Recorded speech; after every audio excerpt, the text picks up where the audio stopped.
Muy buenas tardes, una tarde más les acompañamos aquí en Conecta Canarias y hoy tenemos un programa cargado de contenidos. El matrimonio de Guanarteme, que desapareció en 2002 y cuyos cadáveres aparecieron pues después en el Barranco de las Vacas en Gran Canaria. Hoy nos van a acompañar dos de las hijas de ese matrimonio porque se levanta el secreto de sumario por fin.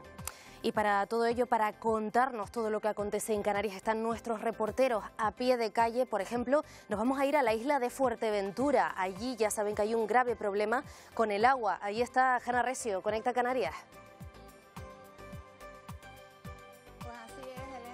Saben que la isla de Fuerteventura lleva sufriendo constantes cortes de agua y por eso mismo, en consecuencia a esto, el pasado mes de mayo el Cabildo de Fuerteventura tuvo que declarar la situación de emergencia hídrica, una situación además que ha tenido que prorrogarse debido a que las circunstancias de abastecimiento de agua que sufre la isla no mejoran, una situación que preocupa y mucho a los vecinos y vecinas de la isla y por eso mismo nosotros nos hemos querido acercar a ellos para conocer de primera mano cómo están sobrellevando cada día este problema en sus casas. Lo veremos en unos minutos aquí en Conecta Canarias. Y miren, según un estudio de Secapime, Canarias es una de las comunidades en las que más caro sale la cesta de la compra. Por si eso se fuera poco, desde luego se empeora la situación con el encarecimiento de las papas o, por ejemplo, el aceite de oliva. Nos lo cuenta Luz, Conecta Canarias. El calor sofocante que ha hecho este verano y también la sequía en los meses de abril y mayo han provocado que la tierra en los cultivos de papa en las Islas Canarias se encuentren pues como esta que están viendo aquí ahora mismo en Tacoronte, totalmente seca. ¿Qué ha provocado eso? Que la cosecha sea muy poca, de no muy buena calidad y que además esa poca cosecha se venda muy cara. Además, el tiempo también ha afectado a otros productos como por ejemplo el aguacate. ¿Quieren saber más? Se los contamos en unos minutos aquí en Conecta Canarias. ¿Y quién no ha vivido una vez alguna cola en la TF5 en la isla de Tenerife o al sur también de la isla? Este se ha convertido en un grave problema, la movilidad, y en una prioridad para el equipo de gobierno insular. Mari Martín, desde la isla de Tenerife, Conecta Canarias. Nos encontramos en el epicentro del transporte público de la isla de Tenerife, en el intercambiador de guaguas de Santa Cruz. Aquí pasan por aquí miles y miles de personas a diario procedentes de cualquier punto de la isla. Hoy en Conecta Canarias hablaremos de los problemas de movilidad que atraviesa Tenerife. Hablaremos de la gratuidad del servicio de guaguas y también del incremento de pasajeros. Y por supuesto hablaremos también de esas famosas colas de la TF5. Todo ello acompañados por la consejera de movilidad del Cabildo Insular esta tarde aquí en Conecta Canarias. Ha pasado prácticamente un mes de ese terremoto que asoló Marruecos, que dejó 2.500 muertos, una auténtica tragedia y desde luego un panorama desolador en ese lugar. Aquí en Canarias, por la proximidad, ha surgido desde luego mucha inquietud al respecto. ¿Podría producirse un acontecimiento así en las Islas Canarias? Nos lo cuenta Pedro, esta tarde también en el programa. Pedro, Conecta Canarias. Efectivamente, hoy aquí en Conecta Canarias hablaremos de ese terrible terremoto que hace poco más de un mes se sufría en Marruecos. Un terremoto que dejó tras de sí miles de fallecidos y un panorama desolador en ciudades y pueblos. Hablaremos con una canaria y con un marroquí afincado en la isla de Fuerteventura que se encontraban allí en Marruecos cuando todo sucedió. Pero también hablaremos con un experto, con un geólogo, al que le preguntaremos qué consecuencias podría tener si un terremoto de estas características se viviese aquí en Canarias. Todo eso y mucho más, Elena, esta tarde en el programa. Sí, también tendremos en nuestra entrevista de hoy a Lope Afonso, al vicepresidente del Cabildo de Tenerife, nuestra sección de sociedad con una historia emocionante y también nuestra tertulia de actualidad hoy con una mesa política. Nos espera un programa intenso y entretenido por delante, solo queremos que nos acompañen aquí en Televisión Canaria en tan solo unos minutos. Hasta ahora. Hasta ahora.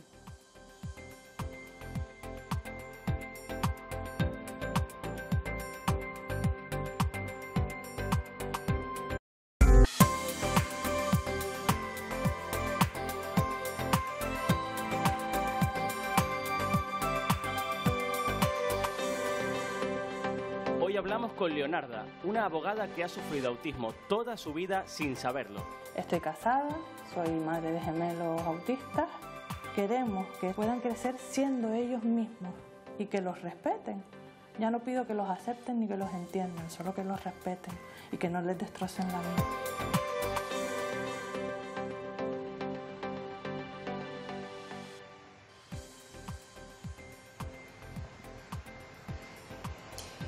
La isla de Fuerteventura lleva sufriendo constantes cortes de agua desde hace muchos años. Especialmente esta situación se ha agravado desde el mes de mayo, ya que han sido más de 10 las incidencias en la red de suministro. Nosotros esta tarde contaremos en el directo en unos minutos con el consejero de Aguas del Cabildo de Fuerteventura, pero también hemos querido acercarnos a los vecinos y vecinas que están sufriendo este problema para conocer de primera mano cómo están sobrellevando esta situación en su día a día. Lo veremos en unos minutos aquí en Conecta Canarias. Miércoles 18 de octubre, casi 6 menos cuarto de la tarde, ya lo han visto, va a ser un tema que vamos a abordar esta tarde en el programa, la escasez de agua en la isla de Fuerteventura, una situación crítica que se viene repitiendo ya desde hace varios años. Sí, los vecinos no tienen agua en sus viviendas, tampoco los agricultores, que algunos han abandonado su producción, pero tenemos más temas que contarles esta tarde, se los van a repasar esos contenidos nuestros reporteros. Luz Martín, Conecta Canarias. Buenas tardes. Hoy estaremos en Tacoronte hablando de cómo el calor y la sequía han afectado a los cultivos de papas en las Islas Canarias. La mayoría de huertas se encuentran como esta que están viendo, con la tierra totalmente seca. Y fíjense, porque además también en las hojas se notan las consecuencias de ese calor. El clima ha afectado también a otros productos que también se han encarecido. Se los contamos en unos minutos, pero estaremos hablando también de otras cosas. Aquí en Tenerife hablaremos de movilidad y de las famosas colas de la TF5 con nuestra compañera Mari Martín. Conecta Canarias. Así es, vamos a abordar la problemática con la movilidad en la isla de Tenerife y para eso nos hemos venido hasta aquí, hasta el epicentro del transporte público de la isla, el intercambiador de guaguas de Santa Cruz de Tenerife, que transitan a diario miles y miles de personas. Hablaremos de la gratuidad del transporte público y del incremento de pasajeros que ha traído consigo. Para ello nos acompañará la consejera de movilidad del Cabildo Insular, Eulalia García, a la que le preguntaremos también por esas famosas colas de la TF5 que ya no se dan solo a primera hora de la mañana, también a la hora de retorno. Ese es uno de los temas, pero tenemos mucho más preparado para ustedes esta tarde. Pedro Santana, Conecta Canarias. Efectivamente, Mari, poco más de un mes hace que un terrible terremoto azotara Marruecos, un terremoto que dejó tras de sí un panorama de destrucción en este país. Se cobró la vida de más de 2.000 personas y dejó también a más de 5.000 heridos. Hoy nosotros aquí en Conecta Canarias queremos hablar de este suceso desde el punto de vista de nuestro archipiélago, hablando con dos canarios que se encontraban allí en Marruecos cuando este terrible suceso les sorprendió. Pero también hablaremos con un experto, con un geólogo, al que le preguntaremos sobre estos sucesos que cada vez son más habituales, pero que pillan por sorpresa a la población, y también le preguntaremos sobre las consecuencias que podría tener un suceso de estas características aquí en Canarias si sucediese. Más asuntos, un tema, desde luego una decisión que otorga tranquilidad a toda una familia. Después de 11 años, concretamente, el Juzgado de Instrucción número 7 de Las Palmas de Gran Canaria ha levantado el secreto de sumario de Antonio y Ana María. Sí, los restos del matrimonio de ancianos de Guanarteme fueron encontrados 5 años después de su desaparición. En 2012 fueron encontrados a escasos kilómetros del casco histórico de Guanarteme, en el barranco de Las Temisas. Al ver sobresalir de la tierra un trozo de tela, ahora se ha levantado el secreto de sumario, lo que ha permitido que a la familia se le haya dado más información acerca del caso, pero ojo al dato, porque quieren archivarlo. Ahora estaremos con sus hijas precisamente, con Miriam y con Loli Quesada. Pero antes vamos a ver esta reconstrucción de los hechos. El pasado 6 de marzo del año 2012, Ana María Artiles y Antonio Quesada salieron de su casa después de comer para reunirse con su gestor bancario. Pero antes hicieron una parada en esta cafetería donde habitualmente solían tomarse un café. Después siguieron caminando hasta llegar hasta esta sucursal donde les esperaba Rogelio, el que era su gestor bancario. Tras esa reunión, el matrimonio salió de la sucursal y se sentó en este banco donde fueron grabados por las cámaras de seguridad de la cafetería que tenemos justamente frente a nosotros. Este fue el último punto donde fueron vistos por última vez a Ana María Artiles y a Antonio Quesada. Tras 5 años sin pista alguna del matrimonio, sus cuerpos sin vida fueron encontrados en un barranco que se encuentra a 40 kilómetros de este mismo lugar. Y fue el perro de un cazador, Carlos Díaz, cuando el 20 de agosto del año 2017 encontró los restos óseos del matrimonio en este barranco de las Vacas situado en el municipio de Agüimes. Unos meses más tarde, la policía procedió a la detención del único sospechoso del caso, precisamente el gestor del banco que fue captado por las cámaras de seguridad. Sin embargo, tras permanecer 6 días en prisión, fue puesto en libertad por falta de pruebas. Después de muchos años de incógnita, el pasado mes de abril, el Juzgado de Instrucción número 7 de Las Palmas levantó el secreto de sumario de la investigación. Desde que se levantó el secreto de sumario en el Juzgado de Instrucción número 7 de Las Palmas, para nuestra sorpresa, Fiscalía decide que no existen indicios suficientes como para poder imputarle un delito al único investigado hasta ahora en esta causa. Hemos tenido que recurrir el auto, subirlo a la Audiencia Provincial de Las Palmas. Un solo indicio quizá no puede servir como de prueba de cargo suficiente, pero tantos como hemos encontrado en el sumario, a nuestro entender sería causa más que suficiente como para poder sentar en el banquillo a este señor y que responda. Una situación que la familia del matrimonio espera que se resuelva cuanto antes y que finalmente se haga justicia. Bien, pues como ya les contábamos, nos acompañan esta tarde dos de las hijas de Antonio y Ana María, Miriam y Loli. Primero que nada, muchísimas gracias por aceptar nuestra invitación. Hay muchas noticias esta tarde que aportar sobre la mesa, principalmente que se levanta definitivamente el secreto de sumario, pero por otro lado, una situación que desde luego, en este caso, preocupa muchísimo a la familia, la posibilidad del archivo del caso. Miriam.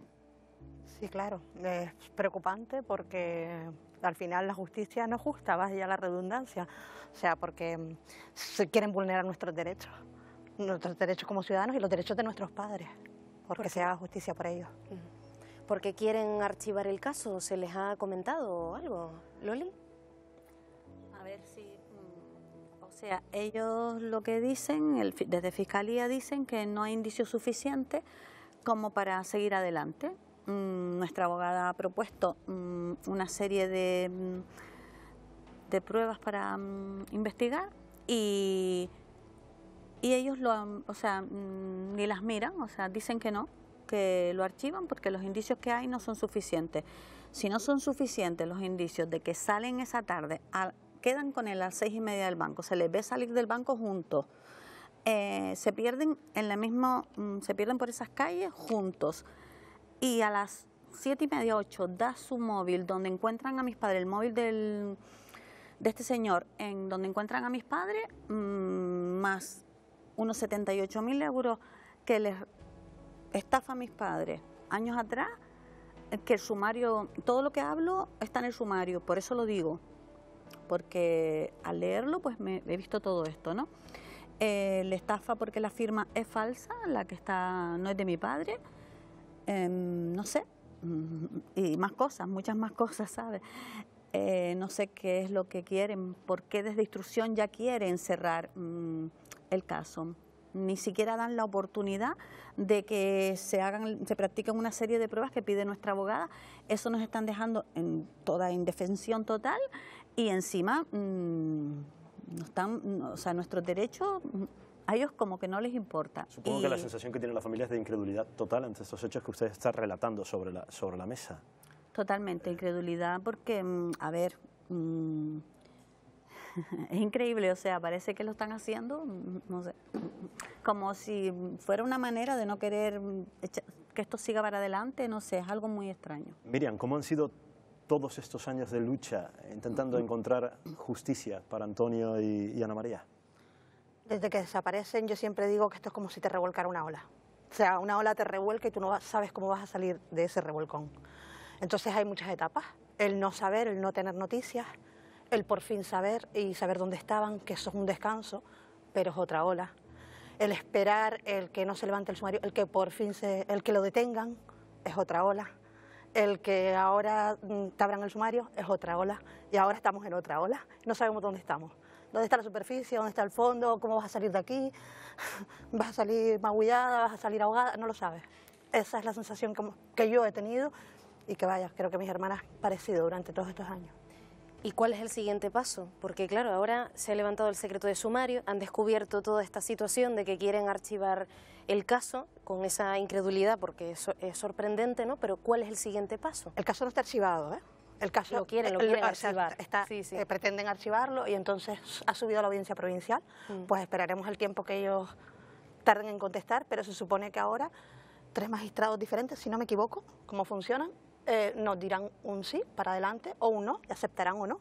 Yo solo quiero creer que van a ser justos y que por lo menos se nos va a dar la oportunidad de poder demostrar y afianzar los indicios, la suma de indicios que tenemos para poder llevar hasta un banquillo a los acusados al que nosotros consideramos al asesino. Una suma de indicios que por ahora no da para que efectivamente se pueda tomar una decisión judicialmente y que afecte a la persona en la que ustedes están absolutamente convencidos que es el autor de la muerte de sus padres, ¿no? Nosotros pensamos que no da porque hubo una investigación mal encausada desde el principio.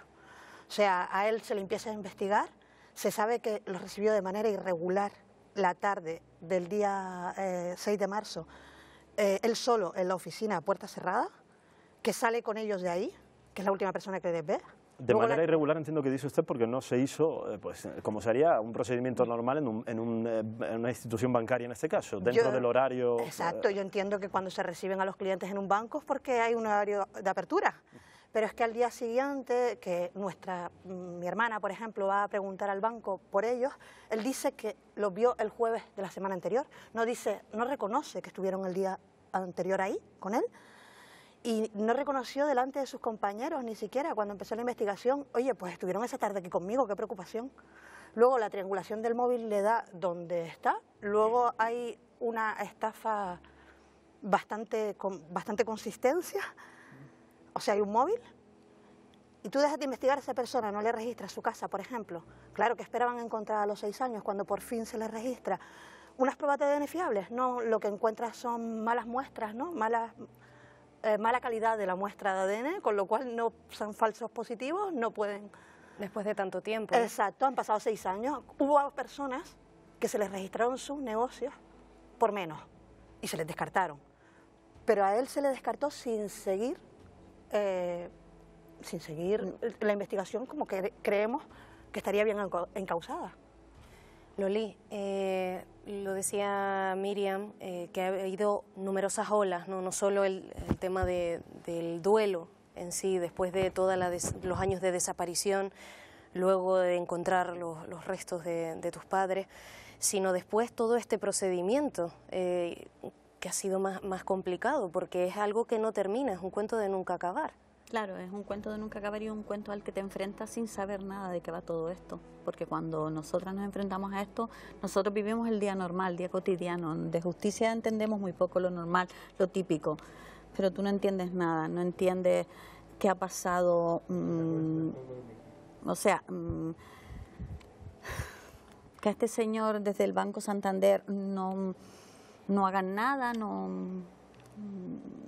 lo que se lee en el sumario te quedas muy extrañada, innumerables robos y el banco no hizo nada. Tú no sabes por dónde tirar, qué es lo que hay que denunciar primero, si el robo, si lo que ocurrió, por dónde tienes que ir, si tienes que ir por el banco, si tienes que ir por él. Es que no sabes, no te sabes mover. Bueno, después ya, es verdad que cuando a él lo detienen ya nosotras tenemos una abogada y ella, gracias a ella, ¿sabes? Pero de todas las maneras, aunque la tengamos, tú te pierdes porque mezclas la angustia, la tristeza, el no tener a tus padres, el que te los hayan arrebatado, que te enteres por un sumario la agresión tan grande que sufrieron al matarles. Y más todo lo de justicia es como una mezcla que no sabes llevar bien. Incluso la televisión a veces no la sabes llevar bien, te pone como te pone. Porque es una mezcla de todo y que esto desde justicia no se vea y no lo tengan en cuenta en nuestro caso y en otros casos. No lo entendemos, o sea, no se entiende. Ellos tienen familia también, tienen padres, tienen abuelos, tendrán hijos, tienen todo. No entiendo que no nos entiendan y que no hagan un buen trabajo para sacar adelante lo que está ocurriendo. Miriam, ¿qué se les pasa por la cabeza? ¿Qué siente la familia cuando se les comunica que hay posibilidad de que se pueda archivar el caso? Si te digo la verdad, yo nunca me he puesto en el no. Creo que, compañeros, sí, ¿no? Efectivamente, el micrófono se le ha... Pero enseguida se lo colocamos, sí. Vamos. Si quieres, Loli, ¿Sí? decía, ¿qué se le pasa a la familia por la cabeza cuando efectivamente existe la posibilidad de que se pueda archivar el caso? A mí se me pasa por la cabeza, pues eso, lo que acabo de decir, que hemos estado 12 años luchando con todo esto es como si te sintieras que, no me gusta decir esta palabra, pero te sientes como vacilada por las autoridades, vacilada por la justicia, vacilada por todo, porque tú pones todo de tu parte, tienes una abogada, trabajas aquí, haces muchísimas cosas, pero más de los que ellos se imaginan. Y el trabajo de ellos es como si estuvieran con papeles, con cartones, con cajas, no con personas, no entendemos. Siento mucha pena, mucha tristeza. Y desamparo, perdona. No, precisamente al hilo de lo que estás diciendo, Loli, y preguntarle a Miriam, ¿han pensado en tirar la toalla alguna vez? Porque, claro, es demasiados años, viene primero la noticia, como le decía Loli, de lo de tus padres en sí, y luego el proceso judicial, que nos han dicho pues que ha sido irregular, según ustedes. ¿Han pensado en abandonar? Se vive un infierno cuando alguien desaparece y de un familiar, o sea, la familia vive un infierno y piensa que esto no puede ser, y ves a familias que pasan los años y años y años y no aparecen. Yo estaba convencida de que mis padres iban a aparecer, ¿vale? Y alguien me dijo, si Dios quiere, pues, si Dios no quiere no van a aparecer, pues Dios va a tener que querer, pues esto va a pasar igual. Dios va a tener que querer que esto salga adelante y no vamos a tirar la toalla porque nunca nos hemos puesto en el no, nos hemos puesto en la lucha y en la lucha estamos. Y seguiremos. Vaya, es que ellos se los merecen. Nuestros padres se merecen esto por parte de nosotros. De hecho, nos consta, ayer tuvimos oportunidad de hablar porque, bueno, estuvieron ya aquí en nuestro plató en un primer momento en el que no se pudo desarrollar esa entrevista, pero es cierto que nos consta que tampoco es un plato de buen gusto ir incluso a los medios de comunicación a recordar lo que ha sido esta película tremenda de hechos reales y tan lamentables, además la situación en la que al final aparecieron también los cuerpos en el Barranco de las Vacas. Han sufrido ustedes muchísimo, evidentemente. Sería imposible ponerse en la piel de personas que pasan por este tipo de acontecimientos, pero evidentemente van a seguir ustedes, pues eso, en la lucha, como han dicho, incluso pues en los medios de comunicación, para alzar la voz y que no se archive ese caso, ¿no? ¿Qué mensaje quieren mandar? Hacemos cosas pequeñitas todos los días y recordamos a mis padres y lo sucedido y le damos vueltas todos los días y prácticamente todo momento. Se agradece mucho tocar con prensa empática como ustedes, así que muchísimas gracias. A ustedes. Pero es verdad que sí que es complicado, pero sobre todo porque el miedo escénico y me gusta ser una persona anónima y es un poco complicado. Pero bueno, es que ellos lo merecen, es que tenemos que estar aquí. Es que no quede porque no se hizo, porque no fuimos, porque no. Todo lo que se puede hacer y lo que no, lo vamos a hacer. Yo el mensaje que quiero mandar es que desde que por favor Fiscalía, por favor Justicia, piensen en que ellos también tienen padres, piensen en que somos seres humanos, no unos papeles sobre una mesa. Yo sé que ellos trabajan de otra manera, que es otra historia, pero al fin y al cabo todos tenemos un corazón, ¿verdad? Pues mirar dentro de ese corazón y que esto no puede quedarse así. O sea, con lo que haya hay que echar para adelante porque es bastante. Bueno, con ese mensaje nos quedamos y muchísimas gracias por haber venido ayer y por haber vuelto a venir a los estudios de Conecta Canarias hoy a contarnos esta situación tan complicada que esperemos que se resuelva lo antes posible y con alguien puesto sobre la mesa. Muchísimas gracias. Gracias a ustedes, gracias de a verdad. Ustedes. Gracias. Gracias, a las dos. Aquí estaremos pendientes, evidentemente, en Conecta Canarias de este caso en particular. Bueno, vamos a cambiar radicalmente de tema. Imaginen por un momento que están en sus casas tranquilamente, el que no tiene aire acondicionado, desde luego, sufriendo este calor que estamos sufriendo desde hace ya bastantes días en el archipiélago canario, que les apetece darse una ducha refrescante y que de repente se dan cuenta que en el grifo pues no sale absolutamente nada de agua. Elena. No hay agua ni para las mascotas, ni para limpiar, ni para nuestros hijos, incluso los agricultores, como decíamos antes, muchos han abandonado su producción. Nos referimos a esa crisis hídrica en la isla de Fuerteventura. El Consorcio de Aguas, pues en ocasiones pues siempre ha iniciado esa reparación, pero vuelven esos cortes. Nos vamos en directo a Fuerteventura con Hanna Recio, Conecta Canarias. Muy buenas tardes, compañeros. Como lo han indicado, la isla de Fuerteventura lleva sufriendo constantes cortes de agua desde hace muchos años. Esta situación incluso se ha agravado desde el mes de mayo. Por eso mismo, el Cabildo de Fuerteventura tuvo que declarar la situación de emergencia hídrica, una situación que ha tenido que prorrogarse debido a que las circunstancias de abastecimiento de agua en Fuerteventura no mejoran. Una situación, como pueden imaginarse, complicada para muchos de los vecinos y de las vecinas de la isla de Fuerteventura, y por eso mismo, desde Conecta Canarias Canarias hemos querido acercarnos a ellos para conocer pues cómo están sobrellevando en su día a día, en sus casas, pues esta situación tan problemática como es el desabastecimiento de agua aquí en la isla de Fuerteventura. Vamos a verlo.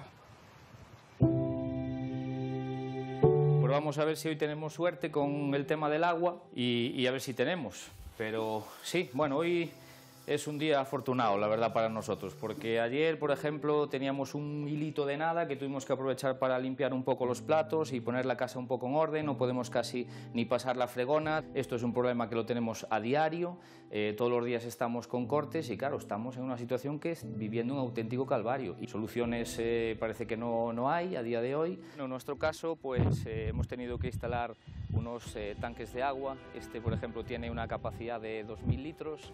El coste aproximado es de alrededor de unos 1.000 euros incluida instalación y encima pues eso de estar pagando un recibo mensual de agua, aparte tenemos que añadirle un sobrecoste que conlleva pues hacer este tipo de inversiones pues para tener algo tan básico como es tener agua en nuestras viviendas. Aquí esto lleva sin limpiar ya 2 días después de toda la calima que tuvimos y no me atrevo a pasar la manguera porque me quedaría ya sin agua para el resto del día. Como podéis ver, las azoteas de los demás vecinos, pues mira, en este caso ahí tenemos tanques de 500 litros, hay 3. Vecinos, pues mira, en este caso ahí tenemos tanques de 500 litros, hay 3. Las casas de más abajo igual. Por esa falta de previsión nos vemos obligados a tener que nosotros mismos buscarnos la vida, en este caso, ¿no? Para no quedarnos sin agua. Somos vecinos de la montaña de Playa Blanca y me he acercado con Luis para que vea un poco también de su mano todos los problemas que tenemos con el abastecimiento del agua del CAF. Estas roturas que se ven perfectamente hoy es una constante, las tenemos una semana sí y otra también. No es falta de recursos, es falta de gestión. Lo que los ciudadanos estamos demandando ya, y no es una cuestión planteable ni discutible, son soluciones inmediatas. Vivir en estas condiciones en este momento es infrahumano. El agua es un bien básico, esencial y fundamental para la vida del ser humano y para cualquier tipo de vida. Y no podemos permitirnos el lujo de estar perdiendo agua de esta forma. Una situación complicada, como pueden ver, la que están viviendo los vecinos de Fuerteventura. Y para hablar sobre este asunto tenemos hoy en directo a Dargoma Hernández, el consejero de Aguas del Cabildo de Fuerteventura. Muy buenas tardes, Dargoma. Muy buenas tardes. Ya ha podido escuchar pues la situación que están viviendo muchos los vecinos de la isla. Ellos incluso la califican como insostenible, como un auténtico calvario. Entiendo que así ustedes también se las han hecho llegar ellos, ¿verdad? Sí, como bien decías al inicio de esta entrevista, pues una situación que se viene viviendo desde hace muchísimo tiempo y es verdad que en los últimos tiempos, pues por diversas circunstancias, pues se ha ido complicando. Somos conscientes en los distintos puntos de la isla que están sufriendo muchos cortes. Sí es verdad que a veces pues son debidos a muchas averías que estamos sufriendo en la tubería principal de impulsión de Puerto de Rosario, pero también somos conscientes que podemos, pues a través de las distintas obras que estamos llevando a cabo, pues intentar mejorar. Es verdad, yo siempre digo que es imposible solucionar los problemas del agua que venimos arrastrando en un año y menos en 3 meses que lleva este grupo de gobierno, pero sí es cierto que con las obras que estamos ejecutando, pues puede producirse una mejora y poder, pues, que los cortes no sean tan constantes y que mejoremos la situación en muchas zonas, como sí se ha logrado mejorar en algunas zonas desde el mes de junio que nos incorporamos a este grupo de gobierno ahora, pues hay algunas zonas que venían sufriendo también mucho tiempo, pues cortes de 15 o de 20 días y que hemos logrado pues al menos pues paliar la situación. Unas soluciones que imaginamos que esperan que lleguen a todos los vecinos a lo largo de toda la isla, pero ¿qué le comentan ellos exactamente? ¿Cuáles son las quejas de los vecinos? Hombre, las quejas pues son, entre otras, las que hemos visto también en el vídeo, pues falta de presión, en muchas zonas por falta de agua, porque es verdad que intentas pues que no estén mucho tiempo sin agua, pero es verdad que muchas veces no puedes porque el agua que tienes pues es el que es, no puedes producir más hasta que hagamos pues se ejecuten las distintas obras que estamos llevando a cabo. Pues aparte de eso pues también pues hay un malestar porque en algunas zonas ellos consideran que está pasando más aire que agua, pero bueno, que sí quiero dejar claro que somos muy conscientes y que estamos trabajando. Si no estuviésemos trabajando no daríamos la cara, y la cara la estamos dando cada vez que hay una avería. Saben que pueden informarse sin problema a través de yo directamente o a través de cualquier miembro del grupo de gobierno, o cuando hay una situación que se complica, pues también salimos y damos la cara, porque, como digo, estamos ejecutando acciones, pero es cierto que son acciones que no se van a ver de un día para otro ni de un mes para otro. Muchas pues son de 6 meses, otras de 10 meses, pero sí estamos hablando de un montante importante, más de 18 millones de euros que hemos adjudicado por la vía de emergencia, gracias a esa emergencia hídrica que pues tuvimos que prorrogar en el mes de septiembre un año más, y que nos va a permitir pues ir trabajando en mejorar toda esa situación. Además tenemos que seguir trabajando en disminuir ese porcentaje de agua no registrada, que es una parte de agua que se pierde en el traslado, en la distribución del caudal, y bien otra agua que se pierde a la hora de contadores que pues están obsoletos, contadores que no están pues contando el agua que pasa por ello. Entonces estamos del grupo de gobierno, estamos muy concienciados y estamos trabajando para intentar solucionar. Soluciones, consejero, a largo plazo, pero podríamos dar una fecha aproximada, ¿no? Porque la verdad que los vecinos están desesperados. Una fecha aproximada a corto plazo para soluciones, ¿cuál sería? Las soluciones a corto plazo irán pues según se vayan terminando la obra. La primera que vamos a tener pues es una vez se culmine por fin la obra, la tubería de impulsión que de Puerto Rosario a la Herradura. Estamos hablando del centro de producción de más del 80% de lo que es la producción de agua de Fuerteventura. Ahí ya vamos a notar una mejoría, porque se entiende que con esa tubería nueva y a la vez vamos a intentar reparar las otras dos que ahora mismo existen, no vamos a tener tantas averías, entonces no vamos a tener tantos cortes masivos ni tanta disminución. Y según se vayan terminando las distintas obras, pues por zona se va a notar mejoría. Estamos hablando que hay obras de norte a sur, hay obras también incluso en la planta de Corralejo para aumentar la producción y conectarla a distintos pueblos de la zona, aumento de la producción de la planta de Puerto Rosario con nuevos pozos de captación, y también pues tuberías de transporte que van directamente de un depósito de los principales a la zona sur, que es una de las más que ha venido pues siendo afectada durante todo este tiempo. Pues muchísimas gracias, consejero, por atendernos en Conecta Canarias, y nosotros pues esperamos, compañeros, que esta solución por el bien de todos los vecinos llegue cuanto antes. Las obras, desde luego, requieren el tiempo que requieren, pero ¿de qué manera? Evidentemente se le pide paciencia a los vecinos que llevan viviendo una situación así desde hace ya bastantes años, y que se ha complicado todavía mucho más ahora con la sequía y con este calor extremo. Es precisamente el tema que vamos a abordar en esta primera parte del debate en nuestra mesa. Sí, lo vamos a hacer. Ya saludamos a nuestros colaboradores, nuestros tertulianos de hoy en nuestra primera mesa política. La haremos una vez a la semana aquí en Conecta Canarias. Saludamos a Esther González, en primer lugar, de Nueva Canarias. Buenas tardes. Buenas tardes. Muchas gracias por acompañarnos. Nos acompaña también esta tarde Sergio Ramos, del Partido Popular. Sergio, bienvenido. Gracias por aceptar nuestra invitación. También está con nosotros Elena Mañez, del PSOE, del Partido Socialista. Muy buenas tardes. Hola, muy buenas tardes. Y Vidina Cabrera, de Coalición Canaria. Vidina, buenas tardes. Hola, buenas tardes. Bueno, una primera pregunta que lanzamos a la mesa, porque parece estar una situación interminable y no tiene visos de solucionarse, por lo menos mínimo hasta el año 2024. Sergio, armarse de paciencia. No, armarse de paciencia no, desde luego, porque la gente ya se le ha agotado la paciencia, evidentemente, porque llevamos mucho tiempo en Canarias hablando de la sequía, y esto es responsabilidad de los que han gobernado. Unas veces hemos gobernado nosotros, el Partido Popular, y unas veces ha gobernado el Partido Socialista. Lo que sí hizo el Partido Popular cuando gobernó con Mariano Rajoy fue firmar con el Gobierno de Canarias un convenio en el 2018 para traer a Canarias una inversión de 900 millones de euros en obras hidráulicas para Canarias. Y eso fue lo que hizo Mariano Rajoy en el 2018. Llegó la moción de censura, llegó Pedro Sánchez al gobierno y nada sabemos del convenio firmado con el Gobierno de Canarias, porque hubo un cambio de color con la moción de censura de Pedro Sánchez y llegó al gobierno Ángel Víctor Torres.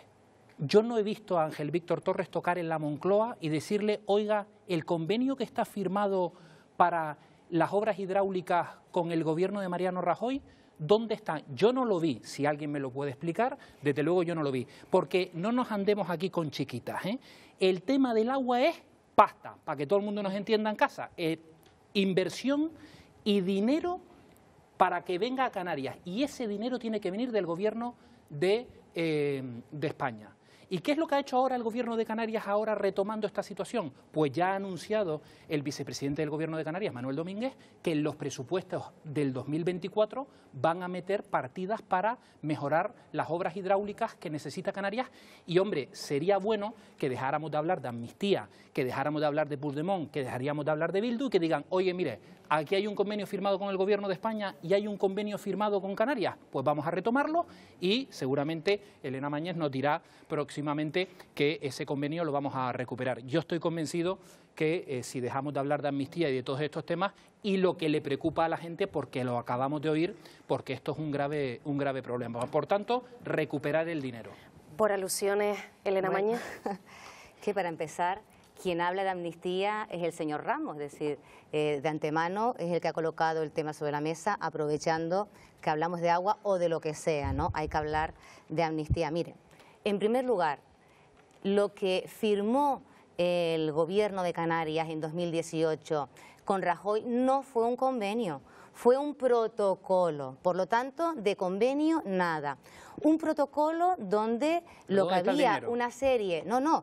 Primero, ¿dónde está el convenio? Primero, las cosas hay que hacerlas bien, No se puede engañar a la ciudadanía para generarle falsas expectativas. Vendieron humo, vendieron un protocolo que tenía una serie de propuestas, muchas de ellas contradecían incluso los planes hidrológicos insulares, por lo tanto no se podían ejecutar, hablaban de generalidades, no había proyectos, no había nada para poder firmar un convenio. ¿Qué ha hecho el Gobierno de Canarias? ¿En qué ha estado trabajando durante este tiempo con el Gobierno de España? En tener un convenio de verdad. De hecho, hay un borrador de convenio. Se encargaron porque no había proyecto, no había ni siquiera posibilidad de ejecutar nada. Tiene que haber dinero, pero si no hay proyecto y no hay un plan que lo avale, difícilmente se puede llevar a cabo la obra. Más de 50 proyectos que ha dejado preparado el Gobierno de Víctor Torres para poder firmar un convenio con obras concretas, ejecutables y definir una ficha financiera. Por lo tanto, no engañemos a la ciudadanía, no hubo ningún convenio, hubo un protocolo, una declaración de buenas intenciones y eso fue lo que intentaron vendernos a la ciudadanía en Canarias. Vidina Cabrera, Coalición Canaria. A ver, nosotros desde Coalición Canaria lo que tenemos súper claro es que lo que nos interesa son las necesidades de los canarios y las canarias. Yo por una vez voy a felicitar aquí a mi compañero del PP que alguien levanta la voz de estos grupos nacionalistas y dice, nacionalistas no nacionales, y dice algo referente a Canarias. A mí me llama mucho la atención, Elena, lo que tú acabas de comentar, porque todos los acuerdos que se llegaron, con los que se llegó con el PSOE, con el señor Pedro Sánchez durante los 4 años que ha estado gobernando, pues ninguno se ha cumplido con Canarias, o sea, no ha respondido con Canarias.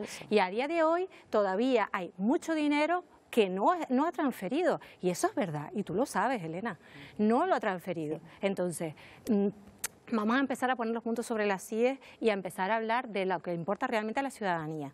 Ha sido una felicitación, Sergio Ladevidina, una felicitación con sorpresa. La primera vez que un grupo, en este caso pues nacional, político nacional, se involucra en un tema que afecta a Canarias. Claro, es que este mantra de que los que no somos nacionalistas o tal, parece que somos de Canadá, pues claro, es que yo he alzado la voz en el Senado durante 4 años hablando de Canarias. Pasa que, bueno, en fin, y lo voy a seguir haciendo, evidentemente, porque lo que es de Canarias, lo que son las cosas de comer para Canarias, los que somos diputados y senadores en las Cortes Generales, lo tenemos que defender para que venga para acá. Pero insisto, esto es un problema de dinero.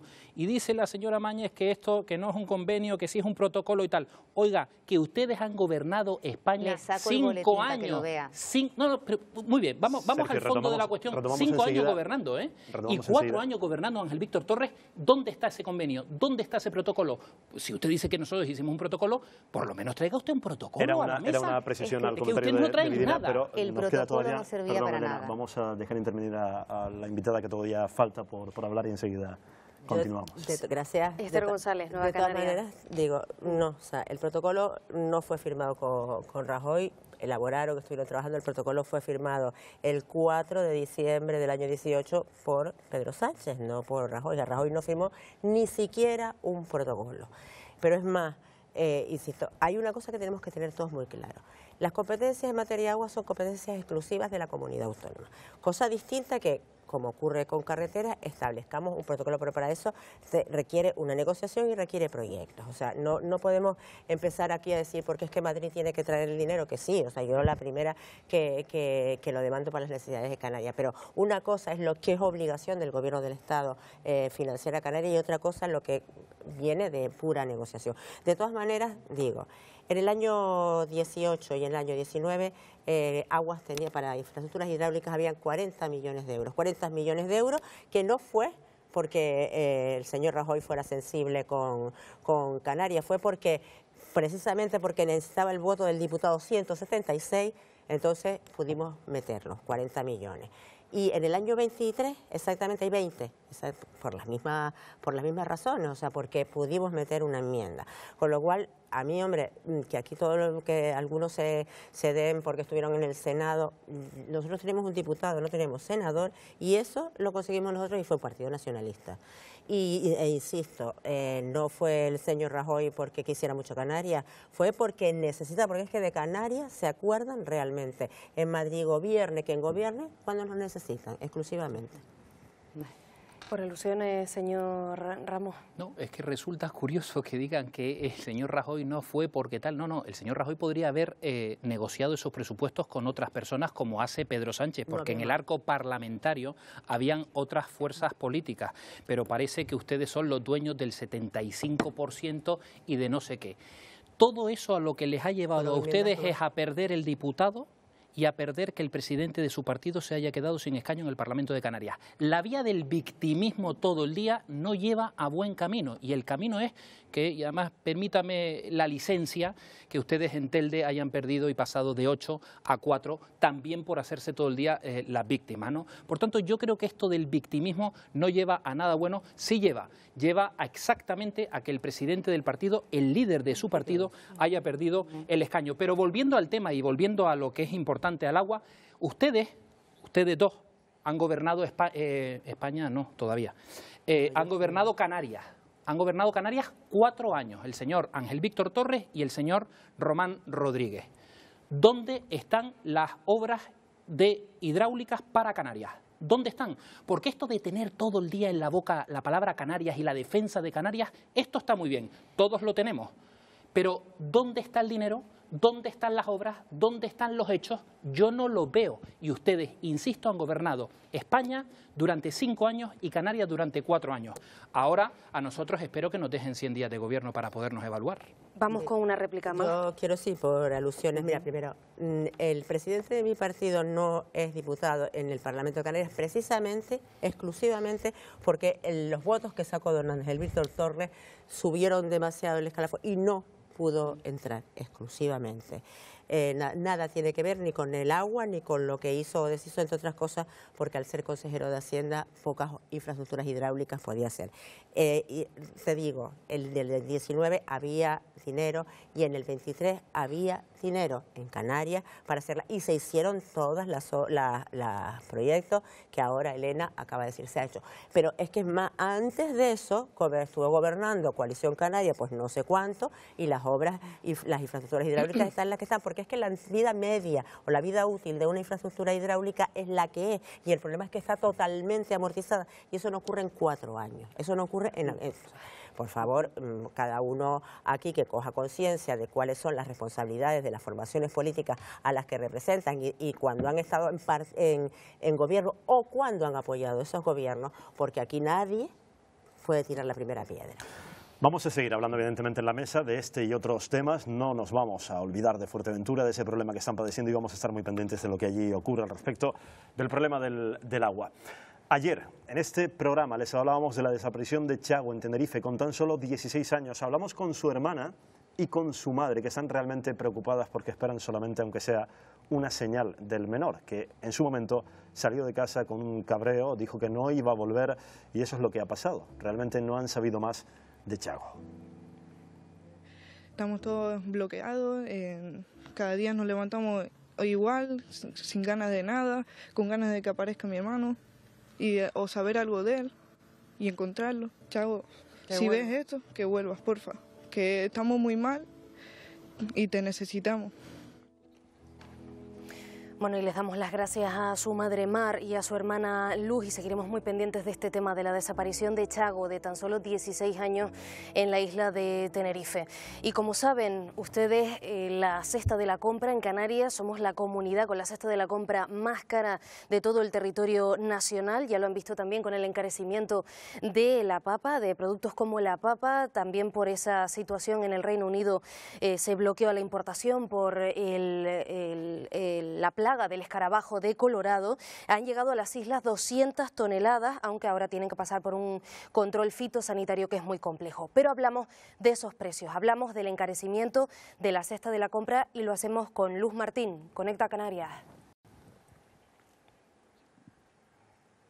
Este verano conseguir papa, como todos saben, ha sido difícil. Incluso hemos visto en algunos supermercados cómo se limitaba la compra de kilos de papa por persona. ¿Y cuál ha sido la principal causa? Pues el clima, el calor, los vientos cálidos, la falta de lluvia en los cultivos de secano en el norte de Tenerife y también en Lanzarote, la poca agua en los cultivos de regadío, en cultivos como este en el que nos encontramos ahora mismo en Tejina, en la isla de Tenerife. Todo eso ha hecho que la cosecha este año fuese muy poca, y cuando se quiso traer papa de Inglaterra, como bien estaba comentando Elena, ahora mismo se detectó ese macho de escarabajo colorado y se tuvo que frenar por completo. Por eso solo se pudo vender la poca papa que teníamos en ese momento en las islas, a un precio además muy elevado. Estos factores han afectado también a otros productos que consumimos, y mucho, aquí en las islas. Vean.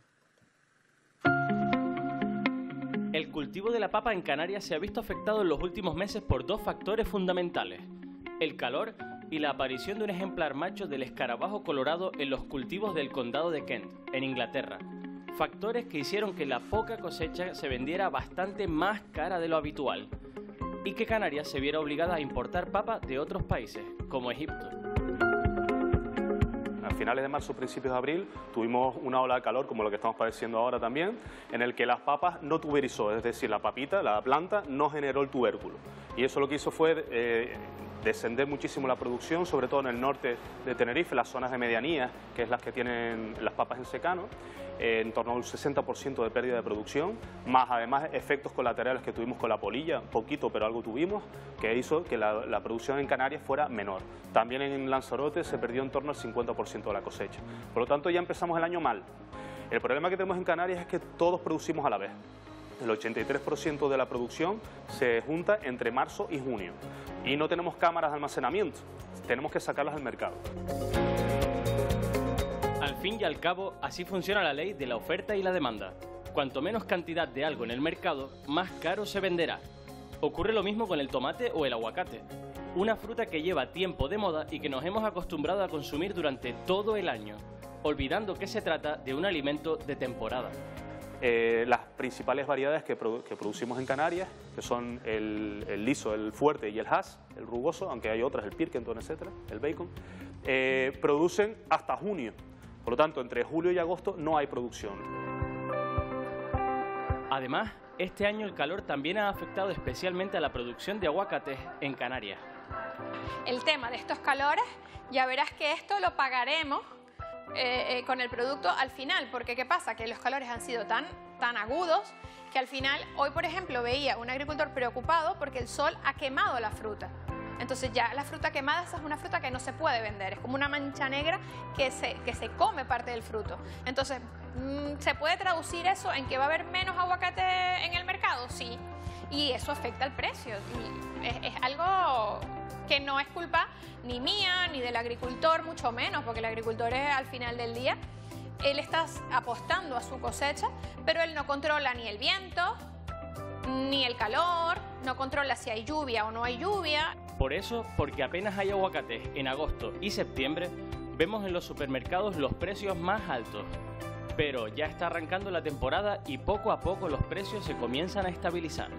Al el producto estar, como se dice, escaso, el producto va a estar más costoso porque va a haber más demanda del producto, porque tiene que haber producto para todos, ¿no? Eso sí, dicen los expertos que es muy probable que debido a las olas de calor, la cosecha se adelante y, por lo tanto, la temporada baja de aguacates llegue antes de lo habitual el año que viene.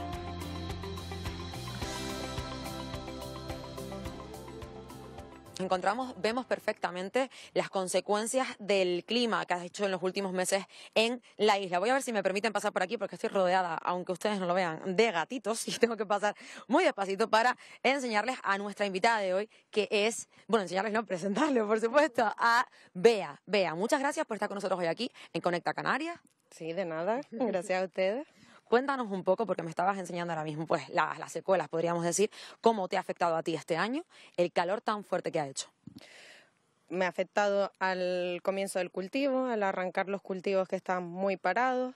Las últimas 2 semanas el calor tan grande que ha hecho, acompañado del viento, ese aire caliente, ha cascado muchísimo las ramas. Es que además se ven incluso que están quemadas, no sé si lo podemos enseñar, quizás mi compañero Moisés se pueda acercar un poquito para que podamos enseñar a cámara cómo se encuentran ahora mismo, agáchate tú también, Bea, cómo se encuentran ahora mismo, fíjense, las hojas, sí, es impresionante. Todas estas manchitas, el golpe del sol. Y la cosecha ha sido poca, además, precisamente pues por la falta de agua, lo comentaba yo también hace un momentito, ¿cómo ha sido esa cosecha? ¿Qué tal la calidad, el tamaño? Malísimo, pésimo, o sea, cantidad poca y calidad mala también. Allí mismo detrás quitamos un cultivo de papas hace unas semanitas y fue muy poca cantidad y papas deformadas y nada, pequeñas, no había agua. ¿Dirías que ha sido la peor cosecha en los últimos años? Sí, sí, sin duda. Y también quería preguntar, y al cabo también tu padre es agricultor, ¿alguna vez habías visto una sequía tan grande? No, nunca. O sea, es la primera vez y tanto calor tan seguido y que no haya nada de lluvia en tanto tiempo. De cara a la próxima cosecha, ¿cómo esperas? ¿Cómo crees que va a ser? Cruzando los dedos. Esperemos que llueva y si no, pues es que también tenemos el problema de que no tenemos agua para regar. No llueve, no hay agua, las balsas están vacías y no tenemos tampoco cómo sacar agua. Esperemos que llueva, solo eso. Esperemos que llueva. Nosotros, sí que ahora cuando acabe se vaya el cámara, nosotros podemos hacer la danza de la lluvia aquí para que llueva un poquito, porque la verdad que hace falta. Bea, muchas gracias por estar con nosotros hoy aquí en Conecta Canarias, y ya lo han escuchado, esta es la realidad no solamente de ella aquí en Tejina, en la isla de Tenerife, sino de agricultores de todas las islas.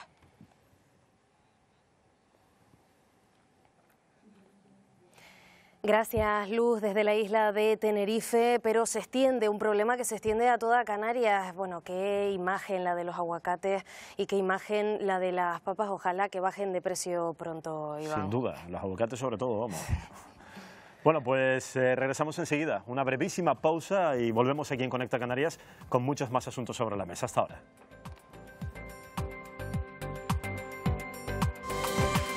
Colas interminables en las carreteras, accidentes de tráfico, horas perdidas en trayectos, personas que llegan tarde a sus puestos de trabajo. Canarias sigue sufriendo un grave problema de movilidad mientras la ciudadanía se desespera y exige soluciones urgentes. En unos minutos, en Conecta Canarias.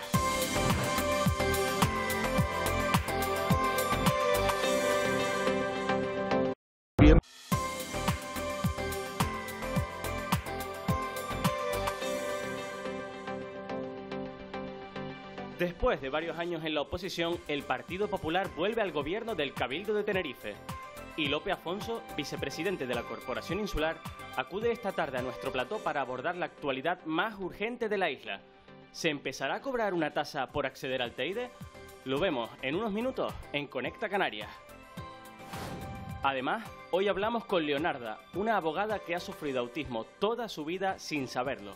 Estoy casada, soy madre de gemelos autistas y yo también soy autista, pero no lo supe hasta los 44 años.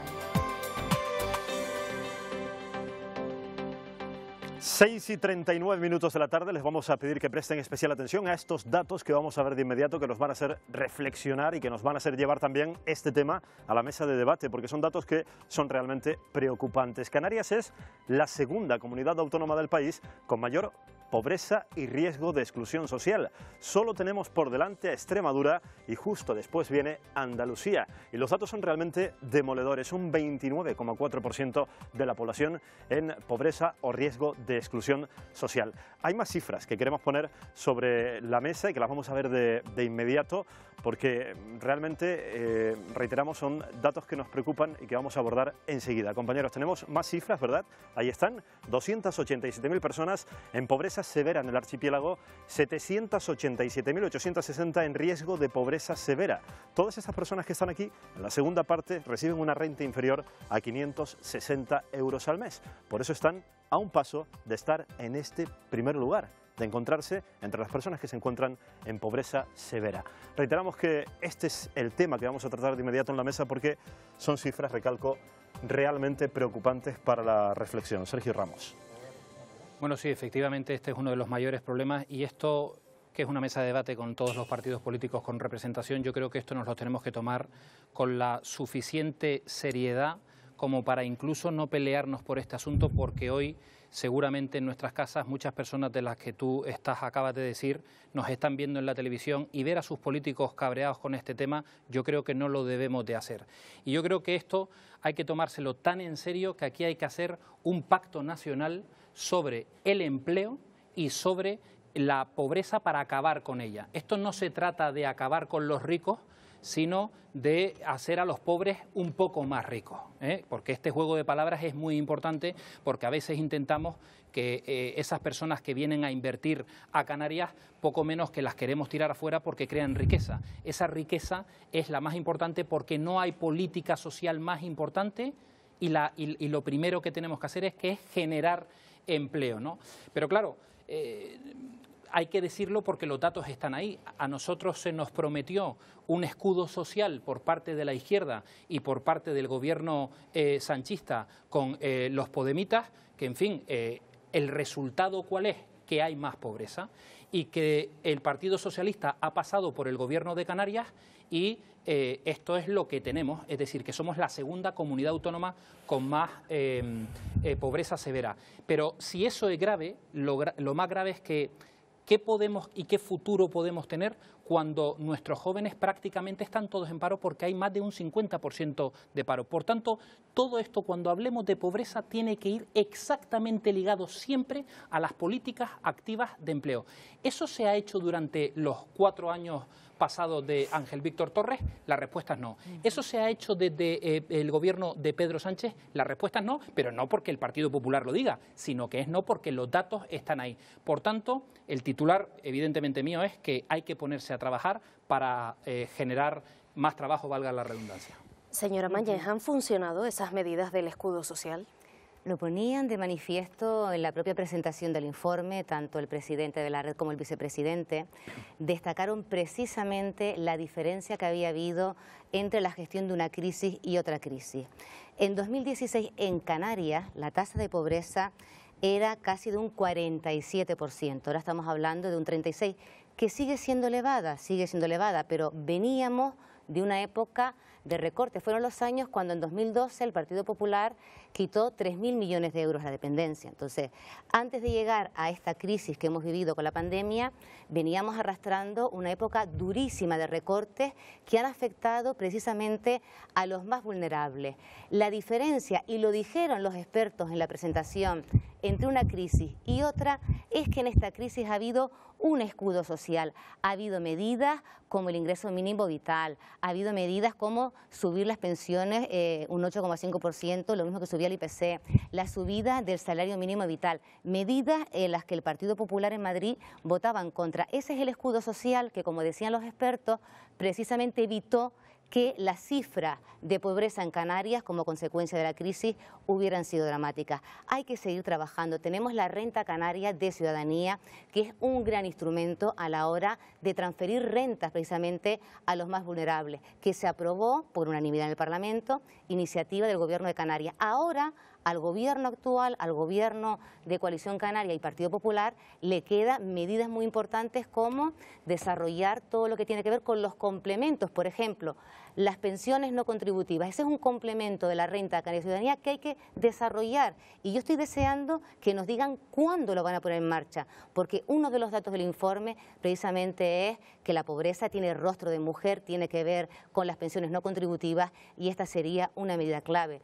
Y si hablamos de desempleo juvenil, cuando más desempleo juvenil hubo en Canarias fue en el año 2013, más de un 60%, consecuencia de la reforma de 2012 del Partido Popular. Por lo tanto, yo estoy de acuerdo que este tiene que ser un tema que abordemos con rigor, sin hacer partidismo, que sumemos esfuerzos, pero tampoco voy a admitir que se den datos que no son ciertos. Me sumo a ese trabajo conjunto, pero hay que seguir trabajando. Sí que ha habido, y lo decía en la presentación, una ligera mejoría, es insuficiente, pero el escudo social, lo que sí evidencia el informe es que el escudo social ha funcionado y ha evitado que Canarias precisamente tuviera una situación dramática, gracias a un gobierno progresista en Madrid y un gobierno progresista en Canarias. Vidina Cabrera, rogamos intervenciones un poco más breves a todos nuestros invitados, por favor. A ver, Vidina Cabrera, Coalición Canaria. Yo estoy en desacuerdo con Elena Mañez por varias cosas. Una de ellas, bueno, o tres, es que las causas que están en el informe de la AROPE de esta pobreza extrema y el riesgo de exclusión social son el tema de la vivienda. Se ha visto que más del 40% de los salarios se están yendo a vivienda. El otro es la brecha de género, como bien dijo ella, pero no porque los que estemos gobernando ahora no estemos haciendo por las mujeres, sino por causas que voy a comentar algo que ha ocurrido hoy mismo. Hoy mismo estuve en una manifestación de una plataforma de, sobre todo, madres que ven que sus niños a partir de 21 años se quedan fuera del sistema, de niños con discapacidad se quedan fuera del sistema. Educación ya no está con ellos y tienen que ir a casa. ¿Quiénes son las grandes cuidadoras en esta sociedad? Las mujeres. Cuando es una familia monoparental, esto se agrava. Ya se dijo hace nada, que lo tuvo que decir Isabel Mena, del Cabildo de Gran Canaria, se ha tenido que devolver 6 millones de euros por no poner en marcha plazas sociosanitarias. Eso también ha pasado en el Cabildo de Tenerife y en otros sitios. ¿Qué pasa? Que cuando las políticas están en papel, pero no se traducen a una realidad, estas brechas son muchísimo mayores. En el área de discapacidad, que es algo que ella conoce bien, que nos hemos conocido por eso, el riesgo de pobreza es 7 puntos por encima que en otra persona que no tenga discapacidad. Las políticas conforme a discapacidad durante los 4 años que estuvo en el gobierno de Canarias la señora Elena Mañez fueron bastante deficientes y ella lo sabe. Entonces, por favor, vamos a hablar claro, como tú bien dices, no vamos a faltar a la verdad.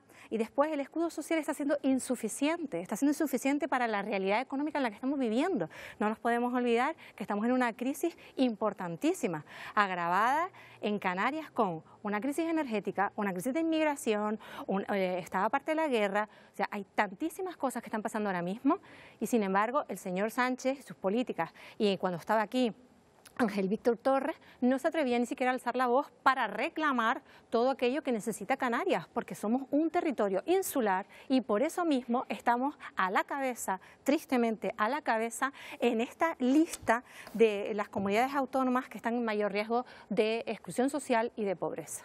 Vamos a procurar que las respuestas sean algo más breves. Esther González, Nueva Canarias, ustedes también estuvieron en el gobierno y todas esas medidas del escudo social, según Mañez, han funcionado. Eso se ha detectado en ese informe, pero a pesar de todas estas circunstancias de la guerra de Ucrania, del encarecimiento de la cesta de la compra, es un tema ya que se repite, es histórico, ya es estructural en Canarias.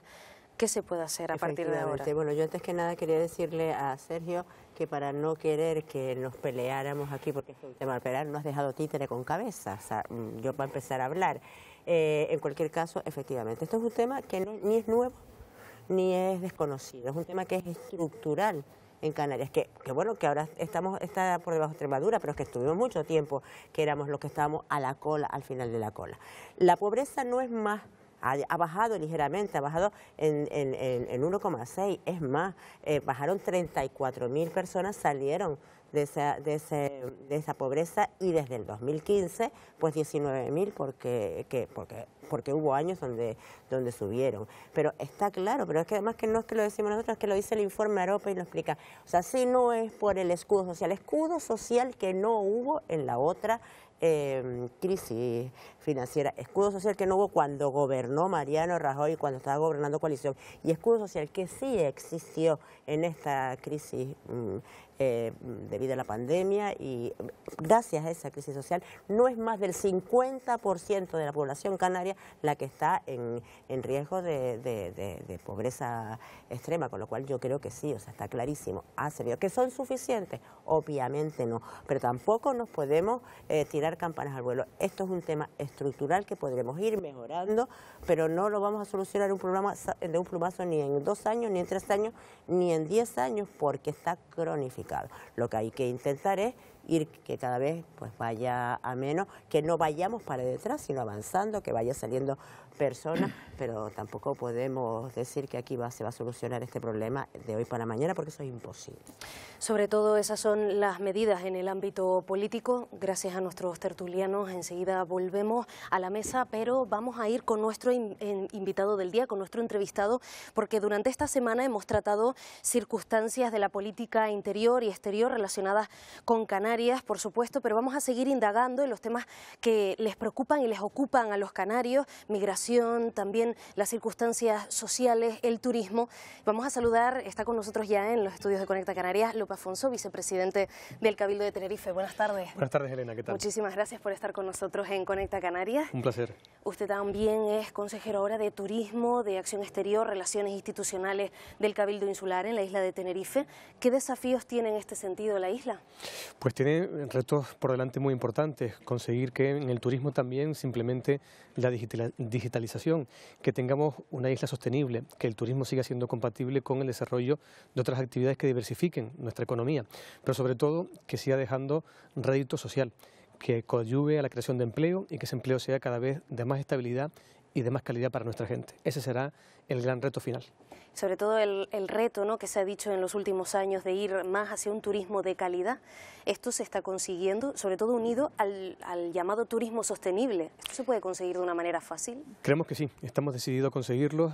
Llevamos ya años avanzando en una política donde prime la calidad al número, donde hemos triunfado históricamente, que es en el turismo de masa, particularmente en el ámbito del sol y playa. Estamos intentando reorientar el modelo sin necesidad de implementar medidas coercitivas que seguramente distorsionarían el mercado, hacia un perfil de cliente que tenga más capacidad de gasto, pero al mismo tiempo que venga más concienciado, con más respeto al territorio, más capaz de valorar nuestra riqueza natural, nuestra biodiversidad y también implicarse con ella, que por tanto también busque experiencias. Unido a esto tenemos tradición, cultura y mucha gastronomía. Esos valores nos hacen ser también un destino único y con ese estandarte estamos siendo capaces de conquistar cada vez mejores perfiles. Usted lo decía, esas experiencias, ¿no?, que buscan los turistas, y en este caso decía que hay que tener un debate sosegado, vamos a recordarlo, ¿no?, que lo decía en otros medios de comunicación, ese debate sosegado en torno a cobrar o no para poder entrar en el Parque Nacional del Teide, porque ya hemos visto ciertos descuidos. Con esa protección al territorio es importante, ¿no?, que por lo menos se plantee. Llevamos cierto tiempo observando cómo un parque nacional como el del Teide, con más de 4 millones de visitantes al año, donde también los residentes tenemos un hábito de poder disfrutar de su entorno.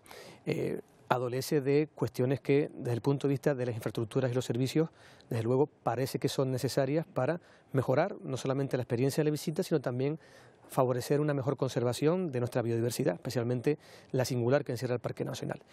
Para implementar esos nuevos servicios o infraestructuras hace falta también financiación y el debate evidentemente se puede dar. Yo creo que estamos en un momento donde se puede dar, máxime cuando la propia comunidad autónoma hablaba de que entendía que debían ser los cabildos insulares los que establecieran a criterio propio si se debía fijar o no una tasa por las visitas a esos parques nacionales. Al calor de ese planteamiento es cuando se suscita ese debate donde efectivamente yo creo que se puede hablar del tema, pero evidentemente por su trascendencia, por su calado, debe ser de forma sosegada, implicando a todos los actores posibles y sobre todo buscando que sea una medida de profundidad, que no sea fruto de la mera coyuntura política del momento. Entre todos los actores entiendo también a los residentes, porque se ha armado cierto revuelo también en redes sociales con respecto a cobrar a los residentes por entrar al Parque Nacional. Decía que quizás era algo complicado el no hacerlo. Depende del planteamiento final con el que se enfoque. Claro. El planteamiento técnico-jurídico, la regulación en definitiva que se haga de la forma de financiar esos servicios podrá implicar más o menos flexibilidad para que se observe esa diferenciación lógica, por otra parte, de que el residente que toda la vida lleva contribuyendo de forma directa o indirecta con el fruto de su esfuerzo impositivo, pues pueda tener también con normalidad el disfrute del parque.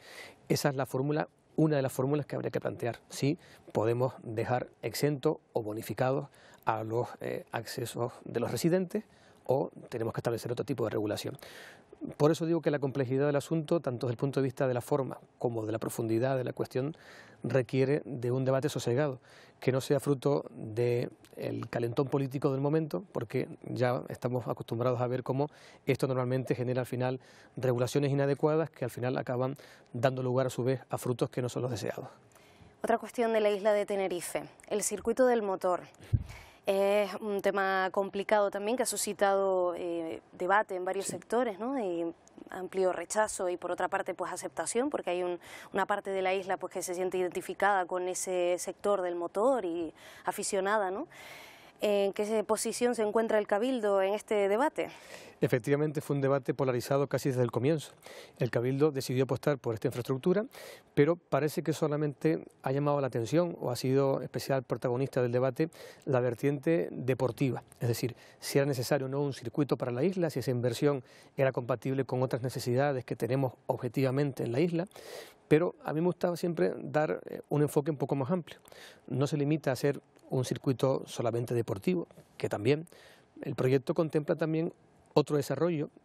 La parcela es muy amplia, donde junto a la actividad deportiva como tal, también se contemplan otras actividades que tienen que ver ya con la propia diversificación económica, posibilidad de desarrollos tecnológicos ligados a la automoción, posibilidad también de tener otro tipo de actividades que a su vez sean complementarias de la deportiva.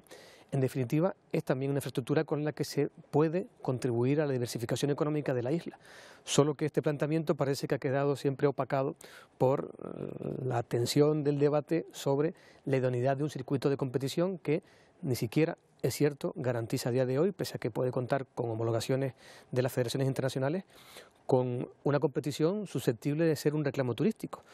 Ese debate también, lógicamente, está ahí. El Cabildo en este mandato está siendo prudente, el proyecto sigue su cauce, hay una licitación en marcha que evidentemente tiene que seguir su curso, dado que es fruto de un acuerdo legítimo del Cabildo en el pasado mandato que ahora mismo tenemos que respetar y ejecutar. Motor también el de los miles de tinerfeños que cada día pues lamentablemente tienen que estar en la TF5, también en la zona del sur de la isla, en la zona de Las Chafiras, pues esperando, ¿no?, a que se solucione este problema. Ya el Cabildo ha iniciado esas medidas, pero ¿se van a solucionar en un corto espacio de tiempo? Créeme, Elena, que comprendo perfectamente a todos los usuarios de la TF5 y TF1 que nos puedan estar viendo, porque yo soy residente en el norte y cada día hago ese desplazamiento y por tanto también sufro, como las personas que nos puedan estar viendo, el problema insufrible ya de las retenciones. Son demasiados años, mucho tiempo invertido en el camino sin las soluciones adecuadas. Y es verdad que hemos adoptado como política general del Gobierno priorizar la movilidad. De ahí que en estos primeros meses de Gobierno hasta 20 medidas se hayan adoptado. 20 medidas que, si bien es cierto, no serán susceptibles de arreglar definitivamente el problema de la congestión, sí parece que pueden ir bien encaminadas a mitigarlo. Estas medidas tienen que ver con decisiones de corto alcance, que tienen que ver con cambio de señalización, como se ha anunciado en estas últimas horas también con implementación de medidas piloto, como puede ser el cierre de accesos a un tramo de la TF5 para ver si añadiendo en ese tramo un tercer carril se produce la descongestión deseada en uno de los cuellos de botella más importantes que tiene la vía. Al final consensuado con el alcalde del Ayuntamiento de La Laguna en este caso, ¿no? Ayer mismo se producía esa reunión donde finalmente se acordaba que durante 8 días se produzca esta prueba piloto, que de dar frutos, lógicamente, con las medidas correctoras para los vecinos del entorno que se puedan ver afectados, como es también deseable, pueda permitir que al menos en ese cuello de botella se note más fluidez y que en la mañana, la sufrida mañana, por todos los transeúntes y por todos los conductores, podamos tener ya cierta fluidez con la que al menos aminorar ese gran cuello de botella, ese gran retraso que se produce cada día. Esto es parte de las medidas que a partir de ahora va a ser el Cabildo de Tenerife en estos próximos 4 años en esta legislatura, pero hablemos del futuro de la isla. ¿Con qué se va a encontrar el ciudadano los próximos 4 años? A mí me gustaría que Tenerife fuera, al final de este mandato, una isla con otras perspectivas. Lamentablemente, incluso ha salido a colación en el ámbito del debate de la tertulia de hoy, que al final Canarias, Tenerife, por tanto, como isla capitalina, isla importante en el archipiélago, es protagonista por ser isla de emergencia. Emergencia migratoria, emergencia energética, emergencia social. A mí me gustaría que saliéramos de esos registros, que Tenerife pudiera ser una isla de oportunidades, como tal, que la es y que desde luego puede tener mucho más potencial a la hora de generar estabilidad, empleo y sobre todo oportunidades de que nuestra gente no tenga que pensar en salir para quedarse. Y esto supondría lógicamente tener una economía más dinámica, que a través también del impulso del sector público, de la administración, puede y debe dinamizarse. Tenemos proyectos de infraestructura, también proyectos que están ligados a sostenibilidad a través de fondos de recuperación, que si somos capaces de colocar en la economía real del día a día, también favorecerá la contratación por parte de nuestras empresas de una masa importante de trabajadores que a día de hoy quieren y no pueden trabajar, pero también que atendamos mejor las necesidades de las personas. Tenemos carencias históricas en materia, por ejemplo, sociosanitaria, un déficit de infraestructura, una acumulación de listas de espera que son sinceramente insostenibles, indecentes.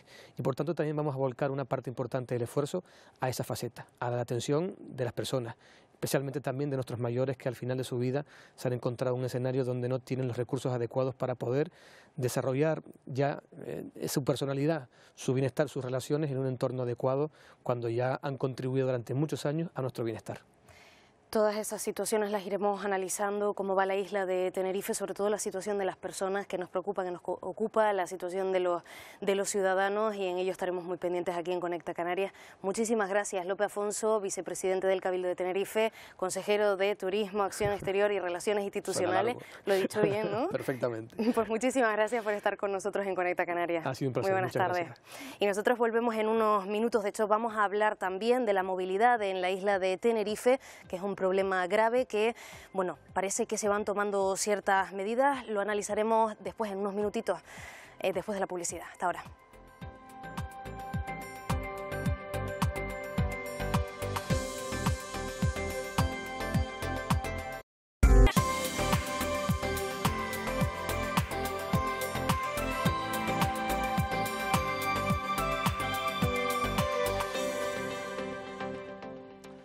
Imposibilidad casi total de poder moverse con comodidad en la isla de Tenerife. Es una situación que vienen viviendo los vecinos desde hace ya muchos meses. El colapso de vehículos, concretamente en la carretera, y usuarios también en el interior de las guaguas. Elena.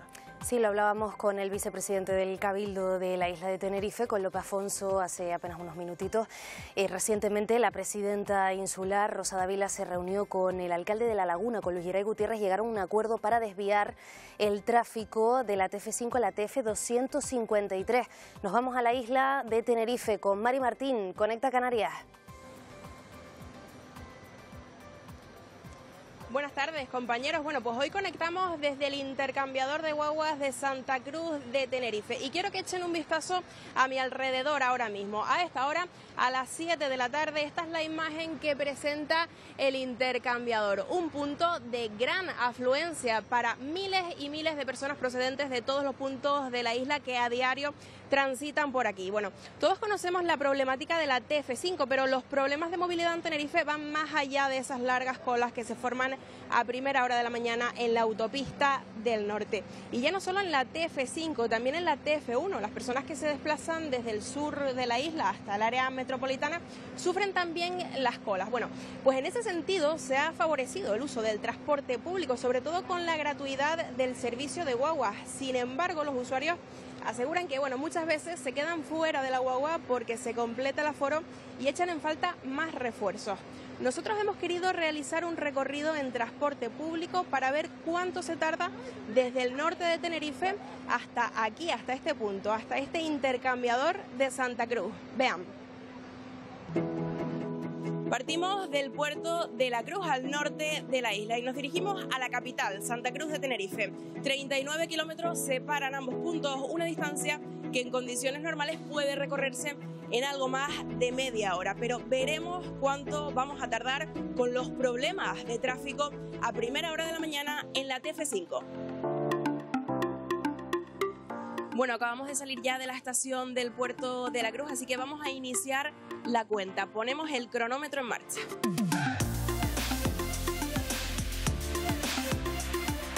Llevamos ya algo más de 30 minutos de trayecto y nos hemos topado por el camino con algunas retenciones.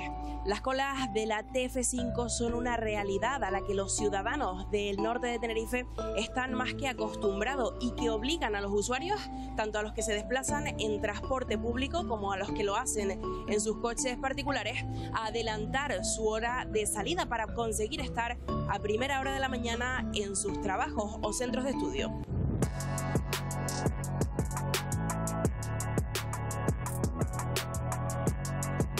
Llegado a Santa Cruz, hemos finalizado nuestro trayecto y a esta hora paramos el cronómetro. Esto es lo que hemos tardado. Me suelo mover en guagua todos los días. Casualmente a la hora que voy o es muy temprano o a esta hora no consigo cola, ya todo el mundo se ha ido. Pero si son las horas pico, sí. Y te atrasas un montón. Allí arriba es terrible. Siempre, por las mañanas y por la tarde, cuando entro y cuando salgo de la universidad, un atasco siempre. Pues más o menos hasta llegar a mi centro de estudio serían unas 2 horas y media más o menos, según el tráfico que haya. Se dilata tanto por el tema de las colas del norte, siempre por eso, aunque muchas veces prefiero coger la primera guagua que sale por la mañana, aunque llegue al centro 1 hora antes de mi hora de entrada, para evitar esas colas y para evitar estar pues todo el rato en la guagua esperando y todo eso. Entonces, por la mañana el problema es la cola y por la tarde, yo el problema que veo por la tarde al mediodía, el problema que veo es la falta de guaguas para la vuelta a casa.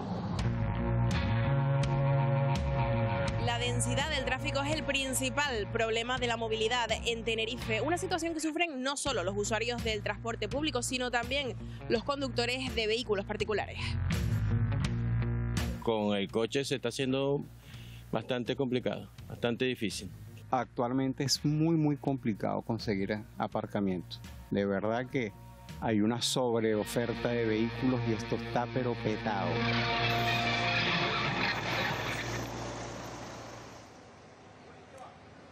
Bueno, pues este ha sido el resultado, ya lo han visto. Y para abordar esta problemática nos acompaña hoy Eulalia García. Vamos a saludarla ya. Ella es la consejera de movilidad del Cabildo de Tenerife, así que muchísimas gracias por acompañarnos esta tarde. Nada, muchas gracias a ustedes, encantada de estar aquí.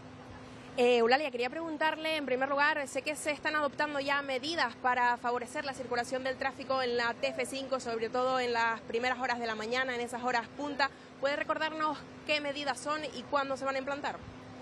A ver, estamos, como dijimos, esto va a ser de una forma escalonada y sin parar, adoptando medidas constantemente.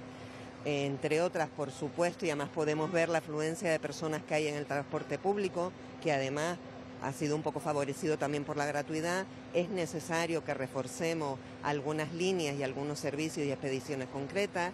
Lo hemos hecho también con el tranvía, con Metro Tenerife. Hemos comenzado nosotros dando ejemplo y quitando camiones de residuos en las horas puntas, especialmente de la TF5 y también de la TF1, a partir de Arico más o menos, que es donde se empiezan a formar también una importante congestión en determinados momentos.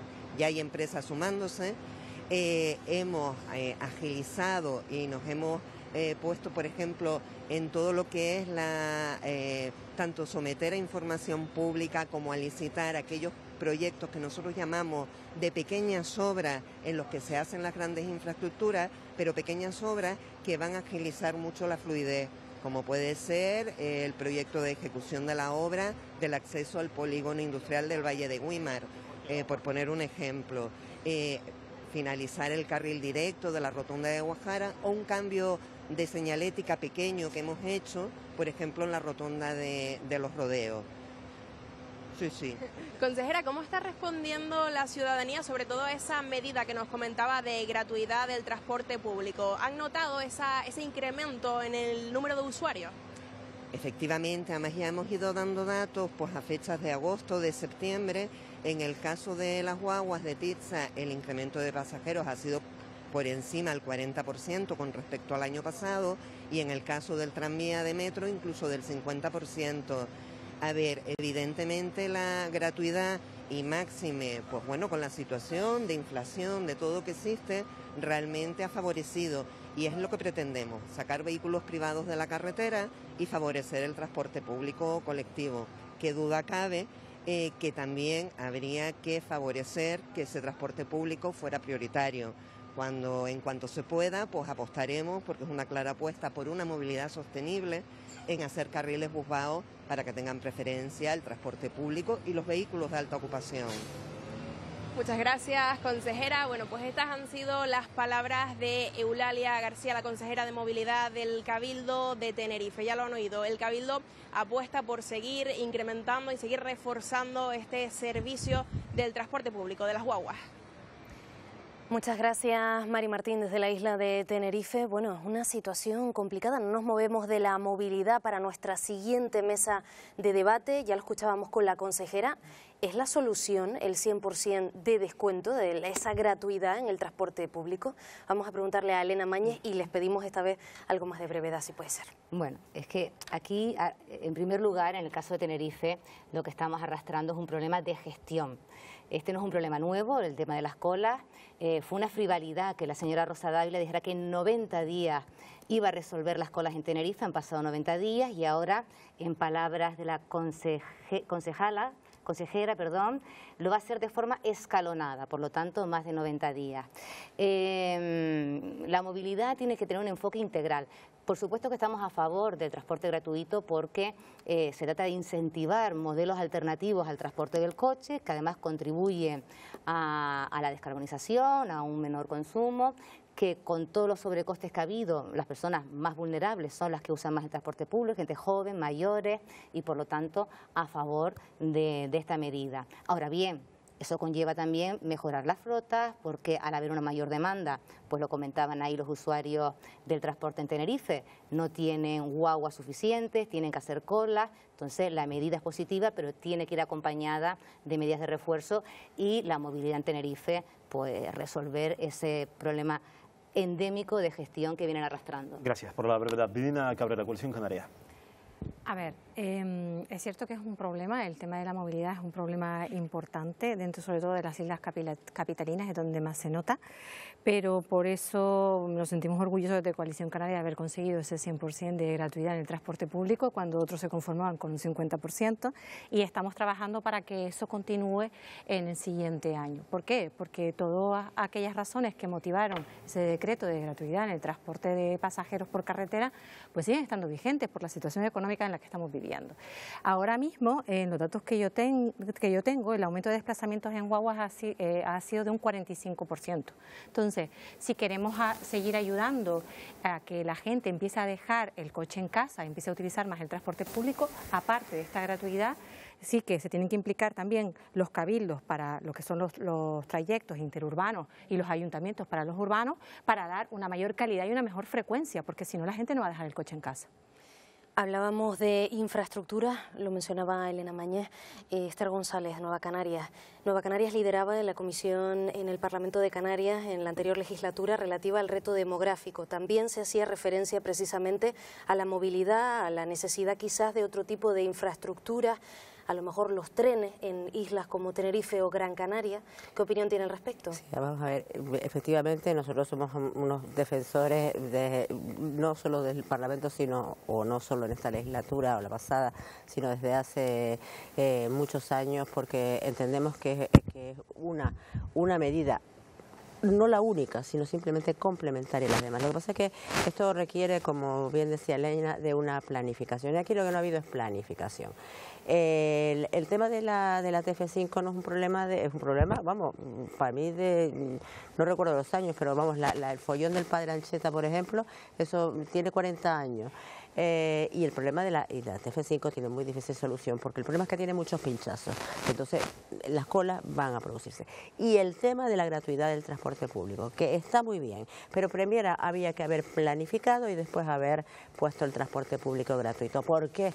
Porque al incrementarse el número de usuarios, ¿qué ha pasado? Que las empresas no tienen dimensionada ni la flota, ni los conductores. Perdona, porque parece ser que tenemos un pequeño problema con el micrófono, que está mal situado, pero enseguida te lo cambian y te lo cambian en Sergio Ramos. Impresiones sobre este asunto. La verdad es que resulta curioso que ustedes digan una falta de planificación y que hablen de los 90 días y que hablen de los 100 días. Yo a veces tengo la impresión de que ustedes, cuando les mandan a la oposición, se olvidan que antes gobernaron Canarias y que gobernaron el Cabildo de Tenerife, y resulta realmente, voy a utilizar una palabra con perdón, bochornoso, que ustedes ahora exijan planificación a un gobierno que lleva 100 días trabajando y ustedes en 4 años no hicieron nada. Ni siquiera planificaron. Y un gobierno que ahora entra nuevo y que empieza a planificar, ustedes critican que se empiece a planificar. Yo creo que en la vida política y en la vida común, creo que conviene hacer dos cosas. Una cosa es ser serio y otra cosa es no hacer el ridículo. Esto es muy importante. Miren, el transporte público por excelencia en Canarias es la guagua.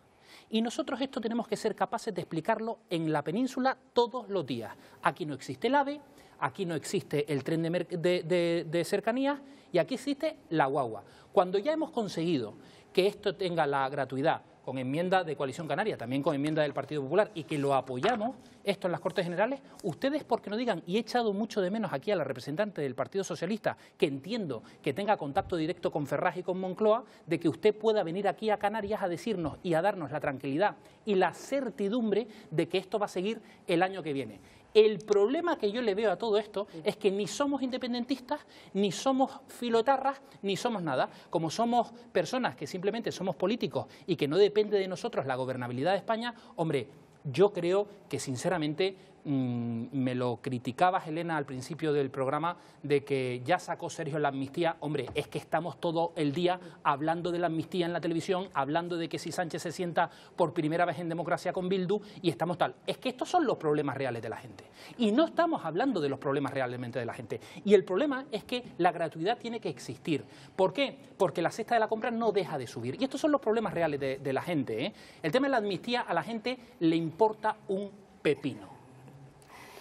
Bueno, estaba hablando Esther González el micrófono, no sé hasta qué es de lo que hablé, que no se entendió por problemas en el micrófono, pero yo... brevemente, por favor, si es amable. Bueno, simplemente, Sergio, a ver, vuelvo, insisto, el problema, por ejemplo, de la TF5 tiene 40 años, no solucionas en los 4 últimos años, o sea, no vuelvas otra vez antes de los 40 años, antes de estos últimos 4 años gobernó el PP, gobernó Coalición y tampoco hicieron nada. Las colas han seguido exactamente igual que hicieron ustedes, es la pregunta, o sea, porque es que tú te empeñas en que no nos peleemos, pero siempre lanzas tu dardito. La cuestión, insisto, es la gratuidad del transporte, bien, el transporte público y fomentar el transporte público, bien, disuadir a los usuarios de que usen el vehículo privado, bien, pero lo primero que había que hacer era dimensionar a la flota para que pudieran absorber esa demanda, porque si tú mantienes la oferta igual y subes la demanda, tienes un problema de caos. Esto pasó, Esther, con el 75%, cuando ustedes lo pidieron, que lo pidieron ustedes,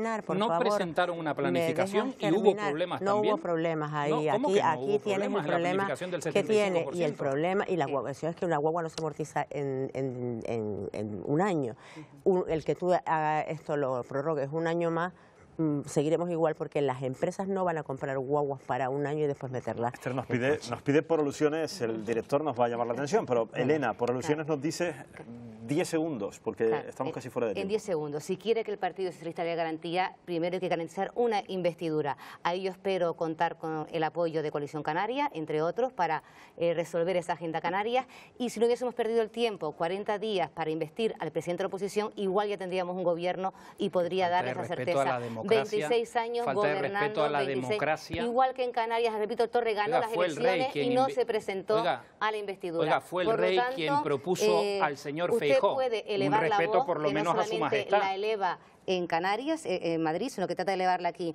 Y 26 años de gobierno de coalición canaria en Canarias. Es que aquí parece que antes de estos 4 años nadie había gobernado en Canarias, porque solamente se refieren a estos últimos 4 años. 26 años de gobierno de coalición canaria. En el Cabildo de Tenerife, en Arandí segundos, lo siento, años? tenemos Pues, que seguir. Enseguida volvemos con la mesa de debate, vamos con nuestra siguiente conexión. Esta vez nos vamos a referir a un tema del que hemos estado hablando desde el inicio de Conecta Canarias, del repunte migratorio. Cuando las personas llegan y no tienen posibilidad de identificación, pues se les tienen que hacer análisis a sus huesos para detectar si son menores y, por tanto, necesitan esa protección especial por ser menores de edad. Hay cientos que en este momento esperan junto a mayores de edad en Gran Canaria y Tenerife. Nos vamos a la isla de Tenerife con Luz Martín. Te saludamos de nuevo, compañera. Conecta Canarias. Buenas tardes de nuevo. Ahora mismo yo me encuentro en las inmediaciones del campamento de Las Raíces, en La Esperanza, en la isla de Tenerife, donde se encuentran muchas de esas personas que llegan en esas embarcaciones a las islas, que dicen ser menores de edad, pero no pueden demostrarlo realmente. Por eso están aquí en un limbo legal a la espera de saber si realmente tienen o no menos de 18 años. Precisamente están a la espera de esas pruebas que comentaba Helena, esas pruebas óseas. Lo que ocurre es que debido a ese repunte, los forenses están ahora mismo desbordados. Nosotros hemos estado hablando con algunos de ellos y esto es lo que nos han contado.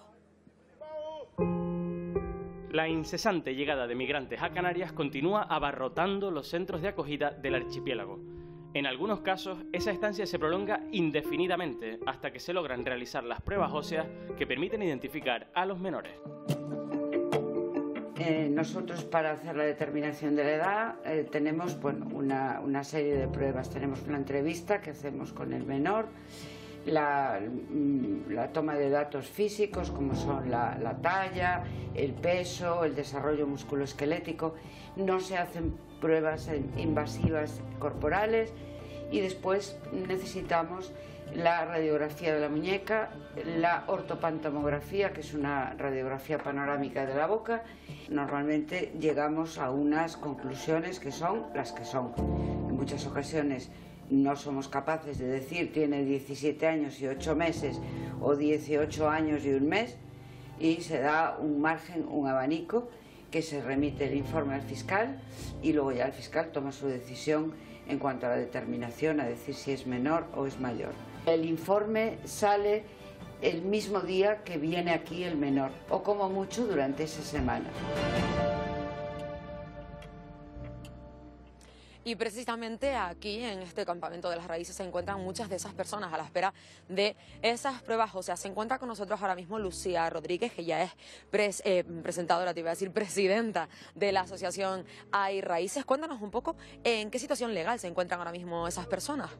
Bueno, ahora mismo los campamentos, en este caso Las Raíces, por lo que nos han contado, hay una carpa en la que tiene a esos menores, que supuestos menores dicen ser menores, pero a los que aún no se les ha podido realizar las pruebas.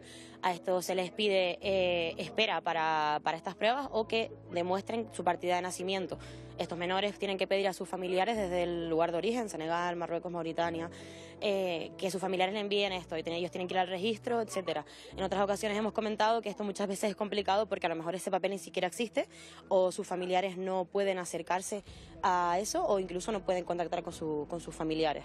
Entonces están a la espera de que se solucione esta situación. ¿Aproximadamente cuántos migrantes se encuentran ahora mismo en este campamento?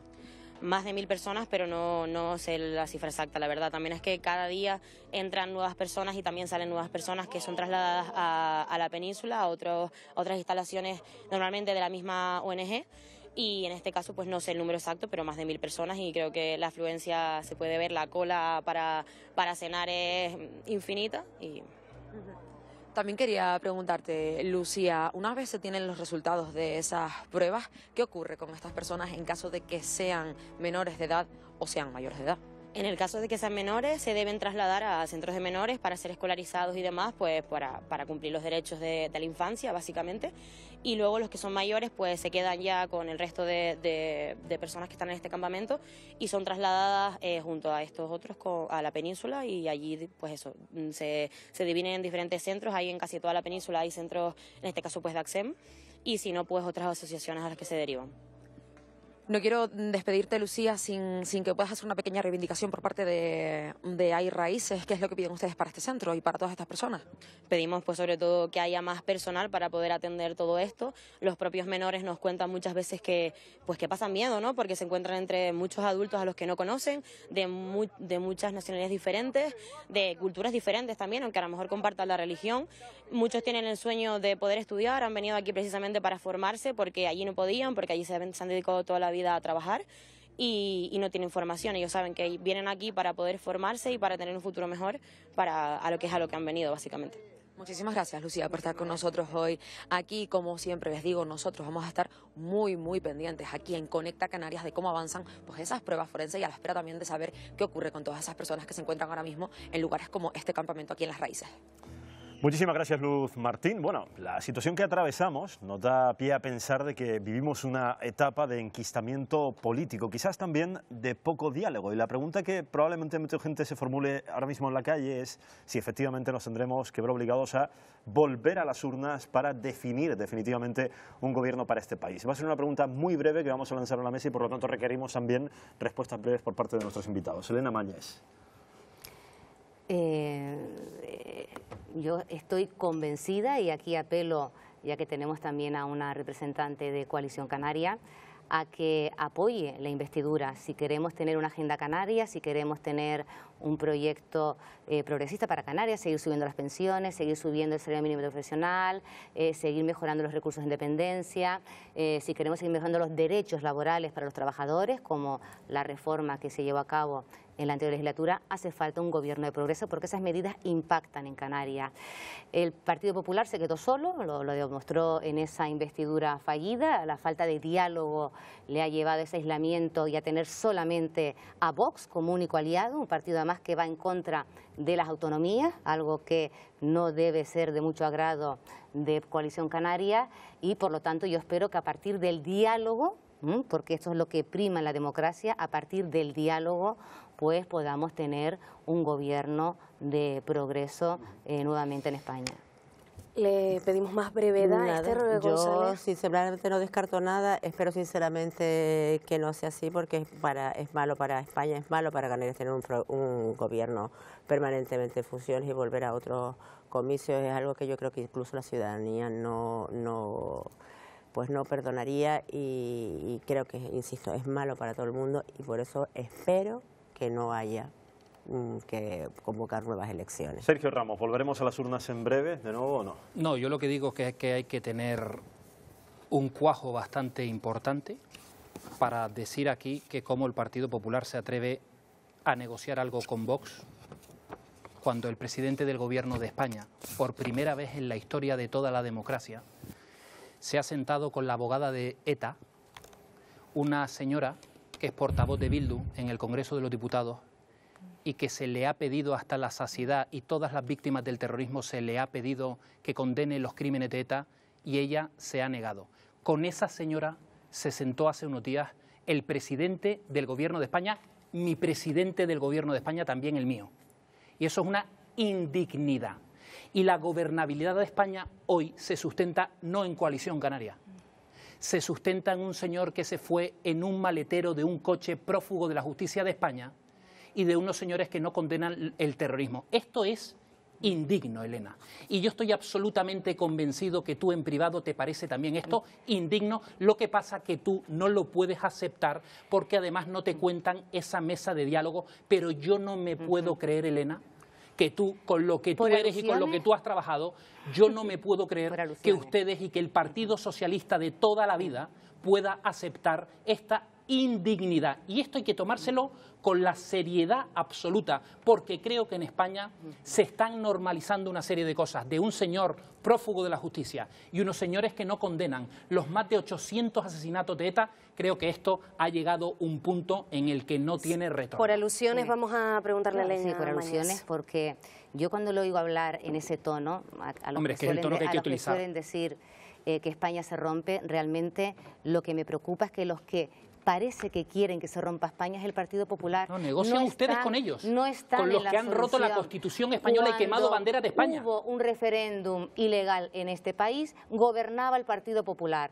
Desde que gobierna Pedro Sánchez ha habido una política de diálogo, de buscar soluciones desde la política. Pero que yo estoy diciendo lo que Sánchez decía en campaña, Elena. ¿Qué es para lo que estamos? Lo que Sánchez no decía en para hacer campaña, lo que acabo están de haciendo decirlo. Ustedes, que es buscar la confrontación, buscar la crispación, y eso es malo para España. Confrontación con eso toda, Eso es malo confrontación para con toda en eso. Canarias. Hombre, negociar con Bildu, Elena. No se resuelven las negociar políticas, con Bildu, hay Elena. que Compañeros, hacerlo.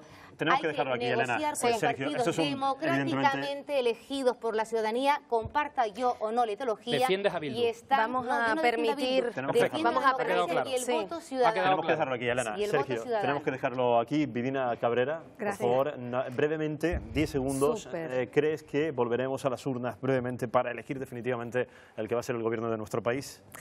A ver, lo que nosotros creemos es que la polarización que se está viviendo en España desestabiliza a cualquier sociedad. Y se acaba de ver aquí ahora mismo. O sea, esto es un debate que no puede continuar.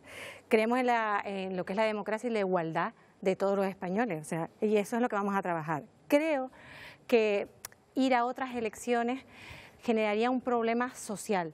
Pero, ¿por qué? Porque cuando tenemos un gobierno en funciones que no transfiere el dinero a las comunidades autónomas, que al final lo que nos importa es lo que pasa Porque aquí en están Canarias. funcionando. Perdona, Elena, yo creo que has hablado bastante, ¿no?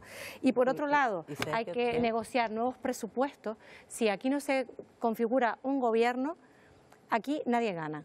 Entonces, habrá que todos empezar a arrimar el hombro y cada uno poner de su parte para que este país salga adelante. Al Sobre todo final, Canarias. la mesa la planteábamos como un enquistamiento político y falta de diálogo. A la vista está. Tenemos el ejemplo precisamente aquí. No, Gracias a los diálogo cuatro. hay con Bildu. Diálogo hay con Bildu. Sergio. Hombre, claro. Sergio Ramos, Vamos a Esther dejar González, nuestra- Elena Mañez y Vidina Cabrera, muchísimas gracias a los cuatro por Gracias. acompañarnos esta tarde. Gracias. Muchas gracias. Y nosotros volvemos en unos minutitos.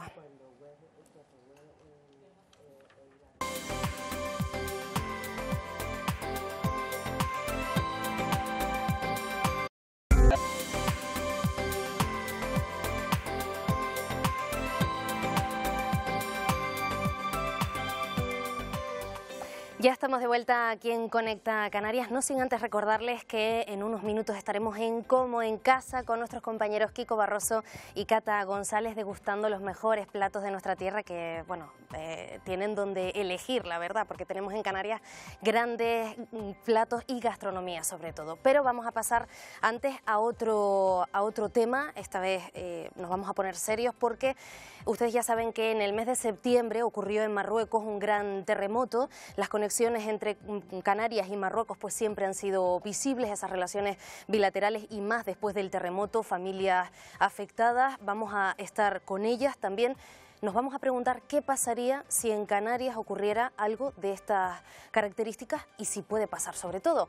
Vamos a conectar con nuestro compañero Pedro Santana, Conecta Canarias.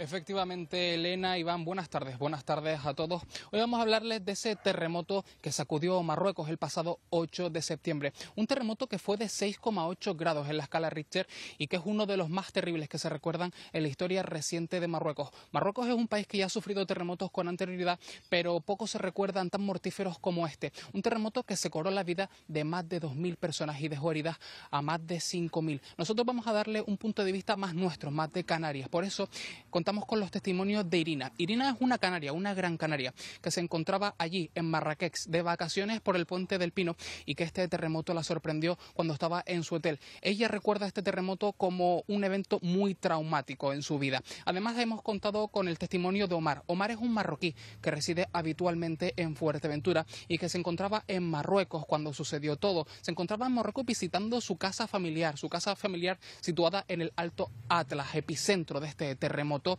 y que ahora, junto a su familia, lo ha perdido absolutamente todo. Estas son sus historias, vean. Esta es la historia de unas vacaciones idílicas que acabaron convirtiéndose en una gran pesadilla. Cogimos lo esencial, lo que es pasaporte, teléfono y salimos corriendo por los callejones. De repente el horno caen las puertas, caen los vasos, caen todo. Hay que verlo, es muy fuerte. Hello, can you hear me? Viví el terremoto estando de vacaciones y es cuando pasó todo. Nosotros sentíamos que se nos iba a caer el Riad de encima. Decidimos pues salir de la habitación corriendo, preguntando qué es lo que estaba pasando y es cuando nos dicen que es un terremoto. Yo pensando solamente en la familia, yo corriendo directamente a la casa, justamente me encuentro la familia, ya no hay luz, no hay nada. Y cuando llego, las niñas me están contando que papi, ¿qué pasa? Ellos no saben qué pasó. A medida que íbamos saliendo, pues es cuando nos encontrábamos un muro derrumbado, la gente saliendo, corriendo, gritando. Lo sentí con mucho miedo, pánico, y que en ese momento, como a mí me pilló dentro de la habitación, pues sentía que todo se me iba a caer encima, ¿sabes? Se movía desde lo más pequeño a lo más grande y como si la pared se fuera a rajar. Este año fuimos de vacaciones y justamente nos pillado el terremoto ahí, dejando a mi madre en la casa y parece que algo está pasando. Hay una calle muy cerca de mí y veo la palora, parece la silicona haciendo así. Desde que se produce el terremoto hasta que consigo volver a mi casa, pues los momentos allí son de desesperación. Lo que es un minuto no es un minuto, parece una hora. Sinceramente, considero que durante todo ese procedimiento yo estuve en shock. Yo no era consciente realmente de lo que estaba viviendo hasta que llegué aquí y, por así decirlo, exploté, ¿sabes? Cuando llegué aquí hablé con mi familia, empecé a hablar del tema, empecé a ver las noticias, a ver imágenes, la cantidad de muertes que había. Ahí fue cuando, contando, empecé a llorar. Cuando yo estoy acercando a la casa, estoy escuchando a mi madre preguntando por mí, ¿dónde está? ¿Dónde está? Entonces, cuando yo llego justamente a mi casa, mi madre me viene y me abraza. Entonces, cuando me abraza, me dijo, gracias a Dios que tú viviste y yo también estoy mirando a ella. Se cambió totalmente, y ya cambió totalmente. La semana después del terremoto sí soñaba constantemente, justamente tenía otro viaje planeado una semana después, con mucho miedo a ir de nuevo a un aeropuerto, a ir a otro destino, encima viajaba fuera de España, fuera de Europa incluso, y decía, no quiero viajar, no tenía esa ilusión como que tiene todo el mundo al irse de viaje, pero ahora mismo se me queda en una anécdota y que espero nunca volver a vivir y que bueno, que espero que nunca en las Islas Canarias llegue a pasar eso. Efectivamente, ya han visto un suceso terrible que sigue generando emoción en Irina y Omar cuando lo recuerdan. Hay que tener en cuenta que nosotros aquí, Canarias, se encuentra a muy pocos kilómetros de Marruecos y nosotros nos hemos preguntado si esto podría suceder aquí en Canarias, un territorio que habitualmente también sufre este tipo de terremotos, pero que la sociedad prácticamente no siente. Por eso hoy nosotros nos encontramos aquí con José Miguel Medina, que es un experto geólogo que nos aclarará estas dudas. José Miguel, buenas tardes, muchas gracias. Buenas tardes. José Miguel, ¿qué tanta posibilidad hay de que un suceso como este acontezca aquí en Canarias? La probabilidad es muy baja. Es un fenómeno extraño. Aquí la mayoría de los terremotos que tenemos son terremotos de origen volcánico, no tectónicos como en este caso. Hay algunos tectónicos, sobre todo entre Gran Canaria y Fuerteventura, que es donde se han dado los terremotos de mayor magnitud.